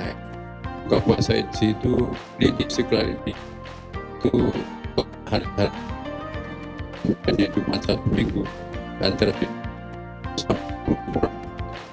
ya kita beri makan nasi box. Nah kalau hari biasa sekitar 5.000 orang. Dari Jakarta, Sri Dewi Andayani, Mutia Anggiani, Sinpo TV melaporkan. Pemirsa, suasana malam pertama Ramadan di Kota Sibolga, Sumatera Utara berlangsung penuh khidmat. Ribuan jemaah memadati Masjid Raya Al-Islah hingga meluber ke jalan raya pada Kamis malam. Meski seluruh kawasan masjid dan jalan raya dipenuhi jemaah, pelaksanaan sholat tarawih berjalan khidmat dan lancar. Seperti inilah suasana di lingkungan Masjid Raya Al-Islah, Kota Sibolga, Sumatera Utara pada saat melaksanakan sholat tarawih pada malam pertama bulan Ramadan atau pada Kamis malam. Usai sholat Isya, jemaah terus berdatangan, ruangan dalam masjid penuh disusul halaman, hingga badan jalan di sekitar masjid turut dipadati jemaah. Tingginya antusias masyarakat menyambut bulan Ramadan terlihat dari banyaknya masyarakat yang melaksanakan sholat tarawih di malam pertama ini. Ketua Badan Kesejahteraan Masjid Al-Islah Kota Sibolga, Mail Epion mengatakan, ramainya jemaah yang sholat di masjid ini lantaran banyaknya siswa sekolah dan pelaut yang berada di sekitaran masjid. Pihak pengelola masjid berharap semangat ibadah ini terus terjaga sepanjang bulan Ramadan. Antusias masyarakat sangat tinggi dan sangat ramai, bahkan ke jalan pun melimpah. Itu pun ke jalan tidak kami suruh, kami larang, tapi memang itulah kemauan dari masyarakat. Sangat ramai, alhamdulillah. Dan yang pertama semalam jadwal Muhammadiyah itu 4 saf ayah-ayah, 2 saf mama. Membludak lah, membludak ya. Antusias masyarakat masih tinggi, Pak. Kalau masuk sekolah, anak-anak kalau atau pelaut sudah berangkat di laut. Meski melaksanakan ibadah di luar area masjid, jemaah tetap khusyuk dan tertib. Arus lalu lintas di sekitar masjid pun terpantau lancar dengan pengaturan swadaya warga. Dari Kota Sibolga, Sumatera Utara, Saiful Nahdi, Sinpo TV melaporkan. Awal bulan suci Ramadan serta tahun baru Imlek 2026, harga sejumlah kebutuhan pokok di pasar tradisional mulai mengalami kenaikan signifikan. Di Pasar Kebayoran Lama, Jakarta Selatan, harga cabai rawit merah kini tembus Rp120.000 per kilogram. Sementara harga daging sapi masih bertahan di angka Rp140 hingga Rp150.000 per kilogram. Kesibukan di Pasar Tradisional Kebayoran Lama, Jakarta Selatan meningkat sejak 1 minggu terakhir. Namun meningkatnya aktivitas jual beli ini diikuti dengan meroketnya harga sejumlah bumbu dapur dan sayur mayur. Kenaikan paling terlihat terjadi pada komoditas cabai rawit merah. Jika sebelumnya dijual di kisaran Rp80.000, kini pedagang membandrol harga hingga Rp120.000 per kilogram. Tak hanya cabai rawit, cabai keriting pun turut naik dari Rp40.000 menjadi Rp60.000 per kilogram. Gejolak harga juga merembet ke bawang merah yang kini dijual di kisaran Rp65 hingga Rp70.000 per kilogram. Dari harga normal Rp50.000. Sedangkan tomat mengalami kenaikan tipis dari Rp15.000 menjadi Rp18.000 per kilogram. Dari ini 80 sekarang sampai 120. Cabai ini dari 40 sekarang sampai 60.000. Bawang merah tadinya 50 jual 60 sekarang jadinya 65 70. Kalau tomat biasanya kan 15, sekarang 18. Kemarin, barusan kemarin. Seminggu ada? Ada lebih. Masih Kurangin belinya, kurang seperempat dari 10.000. Kondisi serupa juga terjadi pada komoditas daging sapi. Meski kenaikannya tidak seagresif cabai, namun harga daging sapi masih tergolong tinggi seiring meningkatnya permintaan menjelang Ramadan. Saat ini, harga daging sapi kualitas standar hingga premium di Pasar Kebayoran Lama berada di kisaran Rp140 hingga Rp150.000 per kilogram. Pedagang memperkirakan harga akan bertahan, bahkan berpotensi naik jika pasokan tidak ditambah. Kalau sekarang normal, 140. Mudah-mudahan kita ngambil normalnya aja, biar masyarakat kecil bisa makan. 140 sampai 150. Jenis daging, seluruh daging kecuali tenderloin itu khas dalam itu 150. Tengkel, betis itu termasuk daging biasa 140. Ya alhamdulillah ini akan naik. Ya. Kenaikan harga pangan ini menjadi beban tersendiri bagi warga, mengingat Ramadan dan Imlek 2026 jatuh dalam waktu yang berdekatan. Warga berharap pemerintah segera melakukan langkah konkret seperti operasi pasar, penambahan pasokan, serta pengawasan distribusi. guna menekan gejolak dan menjaga stabilitas harga kebutuhan pokok di pasar menjelang hari besar keagamaan dan nasional. Dari Jakarta, jurnalis Simpo TV melaporkan. Pemirsa, pemerintah Provinsi DKI Jakarta menyiapkan langkah khusus untuk mengantisipasi kemacetan selama bulan Ramadan, terutama pada jam-jam rawan menjelang berbuka puasa. Langkah ini dilakukan menyusul pergeseran pola aktivitas masyarakat selama Ramadan yang berpotensi meningkatkan kepadatan di sejumlah titik ibu kota. Pemerintah Provinsi DKI Jakarta telah berkoordinasi dengan pihak kepolisian dan Dinas Perhubungan untuk mengatur lalu lintas selama Ramadan. Pergeseran pola aktivitas masyarakat disebut menyebabkan perubahan jam padat kendaraan yang kini cenderung terjadi pada pagi hari, mulai pukul 8.00 hingga 9.00, serta sore menjelang waktu berbuka puasa. Pemerintah juga mengantisipasi kemacetan di titik-titik rawan, seperti pusat perbelanjaan, lokasi penjual takjil, dan ruas jalan protokol. Dinas Perhubungan diminta menyiapkan rekayasa lalu lintas serta penempatan petugas di lapangan untuk memastikan arus kendaraan tetap lancar. Selain itu, Pemprov DKI menegaskan akan mendukung penertiban aktivitas yang berpotensi menimbulkan kemacetan maupun gangguan ketertiban umum. Memang kami sudah berkoordinasi dengan kepolisian, dengan Polda Metro Jaya untuk mengatur itu, terutama dari jam-jam sore ketika mau berbuka puasa. Dan pagi ada pergeseran, kalau dulu jam 6, jam 7 orang udah mulai padat, sekarang ini jam 8, jam 9 dan seterusnya. Dan kami berkoordinasi, kemarin saya sudah meminta juga kepada Dinas Perhubungan untuk mempersiapkan ini, karena ini kan hal yang sudah rutin yang dijalani. Yang satu lagi apa? Pemprov DKI berharap dengan koordinasi dan rekayasa lalu lintas yang matang, kemacetan selama Ramadan dapat ditekan dan aktivitas masyarakat tetap berjalan lancar. Dari Jakarta, tim liputan Simpo TV melaporkan. Kita ke informasi lain, pemirsa. Kecelakaan beruntun terjadi di Jalan Raya Kota Batu, Jawa Timur. Truk mengalami remblong menabrak 4 kendaraan yang berada di depannya. Akibatnya 4 orang mengalami luka dan 1 orang pengendara ojol meninggal dunia di lokasi kejadian.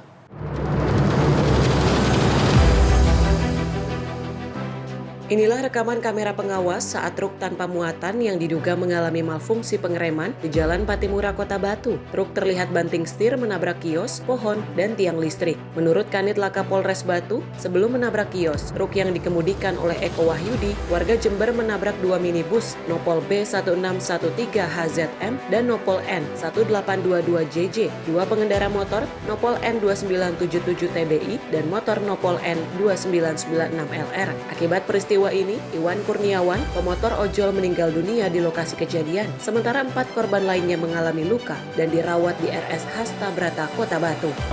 Yang terlibat laka barusan, dugaan awal adalah gagal pengereman.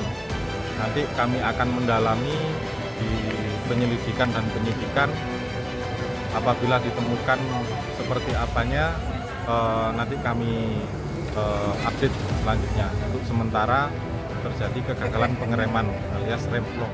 Polisi masih mendalami dugaan kelalaian pengemudi truk yang mengabaikan keselamatan dengan mengemudikan kendaraan yang mengalami masalah rem. Dari Batu, Jawa Timur, jurnalis Simpo TV melaporkan. Sementara itu diduga sopir mengantuk, dam truk pengangkut pasir dan batu terguling di ruas jalan provinsi Kecamatan Kadipaten Majalengka, Jawa Barat. Peristiwa ini tidak menimbulkan korban jiwa, namun arus lalin mengalami kemacetan hingga 2 km. Kecelakaan tunggal menimpa dam truk bernomor polisi S9537VC di Desa Babakan Anyar, Kabupaten Majalengka pada Rabu 18 Februari 2026 pagi.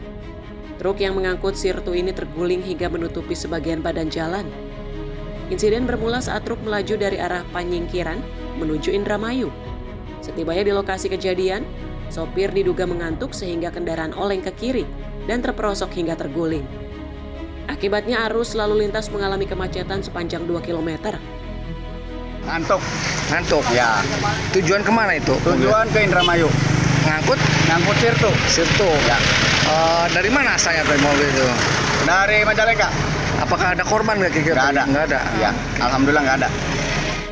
Bangkai truk berhasil dievakuasi menggunakan mobil derek menuju bengkel terdekat karena mengalami kerusakan patah pada as roda depan. Dari Majalengka, Jawa Barat, jurnalis Info TV melaporkan. Sementara itu, truk tangki mengalami kebakaran di ruas tol Cipali KM 185 arah Cirebon. Tim gabungan dikerahkan untuk evakuasi kendaraan dan dilakukan pengaturan arus lalu lintas untuk menghindari kemacetan. Tambah gede. Truk tangki pengangkut tiner mengalami kebakaran hebat di ruas jalan tol Cikopo Palimanan atau tol Cipali, KM 185 arah menuju Cirebon, Rabu 18 Februari 2026 dini hari. Insiden ini menyebabkan arus lalu lintas terganggu dan dilakukan pengalihan sementara. Peristiwa kebakaran diduga bermula dari percikan api yang muncul di bagian roda belakang truk tangki. Api dengan cepat membesar sehingga memerlukan penanganan segera dari petugas di lapangan. Proses pemadaman dan penanganan dinyatakan selesai pada pukul 08.33 WIB. Sebagai langkah antisipasi dan menjaga keamanan pengguna jalan, arus lalu lintas ke arah Cirebon dialihkan keluar melalui gerbang tol Sumberjaya di KM 175 mulai pukul 08.14 WIB. Setelah situasi dinyatakan aman, arus lalu lintas secara bertahap kembali dibuka. Lajur kedua di kilometer 185 dapat dilintasi kembali pada pukul 8.42 WIB. Disusul pembukaan lajur ke-1 pada pukul 8.45 WIB. Petugas Astra Tol Cipali bersama Satuan PJR dan Dinas Pemadam Kebakaran setempat bergerak cepat melakukan pemadaman dan evakuasi kendaraan guna mempercepat normalisasi lalu lintas. Kanit PJR Tol Cipali, AKP Kuswanto membenarkan truk tangki bermuatan tiner saat kejadian arus lalu lintas dialihkan ke interchange karena ada antrian cukup panjang. Terjadi kebakaran kendaraan tangki pengangkut tiner di Kupang Medan 185 jalur Ambon, jalur yang mengarah dari Jakarta ke Cirebon. Tadi sempat kami hentikan di jalur, khusus jalur Ambon, sehubungan tadi ada kobaran api yang membumbung tinggi, sehingga takutnya mengakibatkan rempetan kepada kendaraan pemakai jalan yang lain. Ada rekayasa arus lintas, Komandan? Kebetulan tadi kami melaksanakan CB, ya, pengalihan arus di interchange Sumberjaya sehubungan ada antrian yang cukup panjang. Dari Majalengka, Jawa Barat, jurnalis Info TV melaporkan. Pemirsa, seorang anak berusia 3 tahun bernama Yohanes dilaporkan tenggelam di Sungai Ewer, Kabupaten Asmat pada Selasa 17 Februari 2026. Setelah dilakukan pencarian intensif oleh tim SAR gabungan, korban akhirnya ditemukan pada Rabu pagi 18 Februari 2026 dalam kondisi meninggal dunia.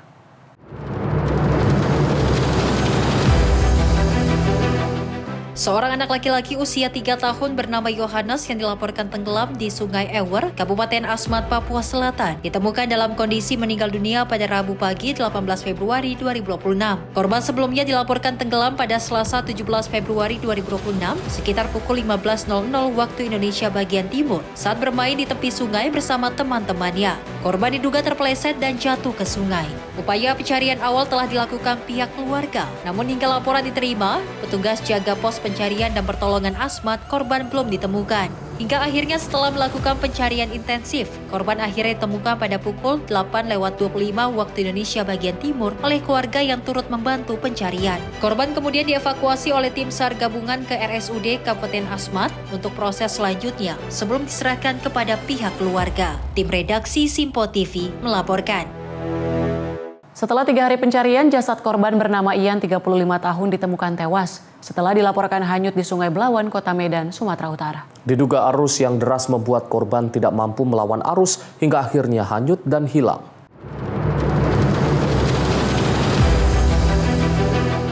Tim SAR gabungan akhirnya berhasil menemukan jasad seorang pria yang sebelumnya dilaporkan hanyut di Sungai Belawan, Kota Medan, Sumatera Utara. Korban ditemukan setelah dilakukan operasi pencarian intensif selama beberapa hari sejak laporan kejadian diterima. Berdasarkan laporan awal pada Senin 16 Februari 2026 sekitar pukul 10 pagi waktu Indonesia Barat, korban bernama Ian, 35 tahun, dilaporkan terseret arus saat menyeberangi sungai untuk menanam jagung di seberang. Debit air sungai yang meningkat akibat hujan deras serta arus yang kuat diduga membuat korban tidak mampu melawan arus hingga akhirnya hanyut dan hilang. Upaya pencarian awal oleh warga setempat belum membuahkan hasil, sehingga kejadian tersebut dilaporkan ke kantor pencarian dan pertolongan Medan. Setelah pencarian intensif selama 3 hari, tim akhirnya menemukan jasad korban pada sore hari sekitar pukul 15 waktu Indonesia Barat, berjarak kurang lebih 11 km dari titik awal korban dilaporkan hanyut. Evakuasi dilakukan oleh tim SAR dan korban langsung dibawa ke rumah duka untuk disemayamkan. Tim redaksi Sinpo TV melaporkan. Pemirsa, salah satu kapal motor kayu berpenumpang 9 orang terombang-ambing usai mengalami mati mesin di perairan Desa Nafar, Kabupaten Kepulauan Aru, Maluku.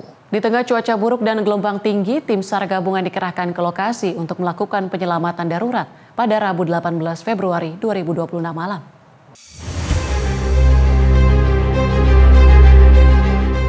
Insiden ini bermula saat kapal motor kayu yang bertolak dari Desa Selibata menuju Kota Dobo mengalami kerusakan mesin di tengah laut. 9 penumpang terjebak di dalam kapal yang terapung di perairan Desa Nafar. Tim SAR gabungan langsung diberangkatkan menggunakan 1 unit RIB menuju lokasi kejadian. Proses penyelamatan berlangsung dramatis, lantaran tim harus menembus hujan dan gelombang laut mencapai 1,25 meter. Meski terkendala jaringan komunikasi dan angin kencang, petugas berhasil menemukan koordinat kapal. Seluruh penumpang ditemukan dalam kondisi selamat dan langsung dievakuasi menuju Dobo guna penanganan medis lebih lanjut. Adapun kronologi kejadian, pada tanggal 18 Februari 2026 pukul 19.00 WIT, kapal motor kayu dari Desa Selibata tujuan Dobo dengan POB 9 orang mengalami mati mesin di sekitar perairan Desa Nafar dan meminta bantuan SAR. Aksi yang dilakukan Kantor Pencarian dan Pertolongan Ambon pada pukul 00.55 waktu Indonesia Timur, tim SAR gabungan diberangkatkan menggunakan RIB tiba di LKP dan melakukan pencarian di sekitar lokasi, dan pada pukul 01.08 WIT kapal motor kayu yang mengalami mati mesin berhasil ditemukan dalam keadaan selamat dengan jarak kurang lebih 1 nautical mile arah selatan dari LKP dan selanjutnya dievakuasi ke Pelabuhan Dobo. Operasi penyelamatan yang melibatkan personil BPBD dan USS Dobo ini resmi berakhir pada Kamis dini hari pukul 2.40 WIT. Basarnas mengimbau para pengguna jasa transportasi laut untuk selalu memperhatikan kelayakan mesin dan perubahan cuaca sebelum melakukan pelayaran. Dari Maluku, jurnalis Sinpo TV melaporkan. Dan pemirsa, informasi tadi sekaligus menutup jumpa kita kali ini. Mewakili seluruh kerabat kerja yang bertugas, saya Tiara Dianti. Dan saya Arif Rifai mengucapkan terima kasih atas kebersamaan Anda. Selamat pagi dan sampai jumpa.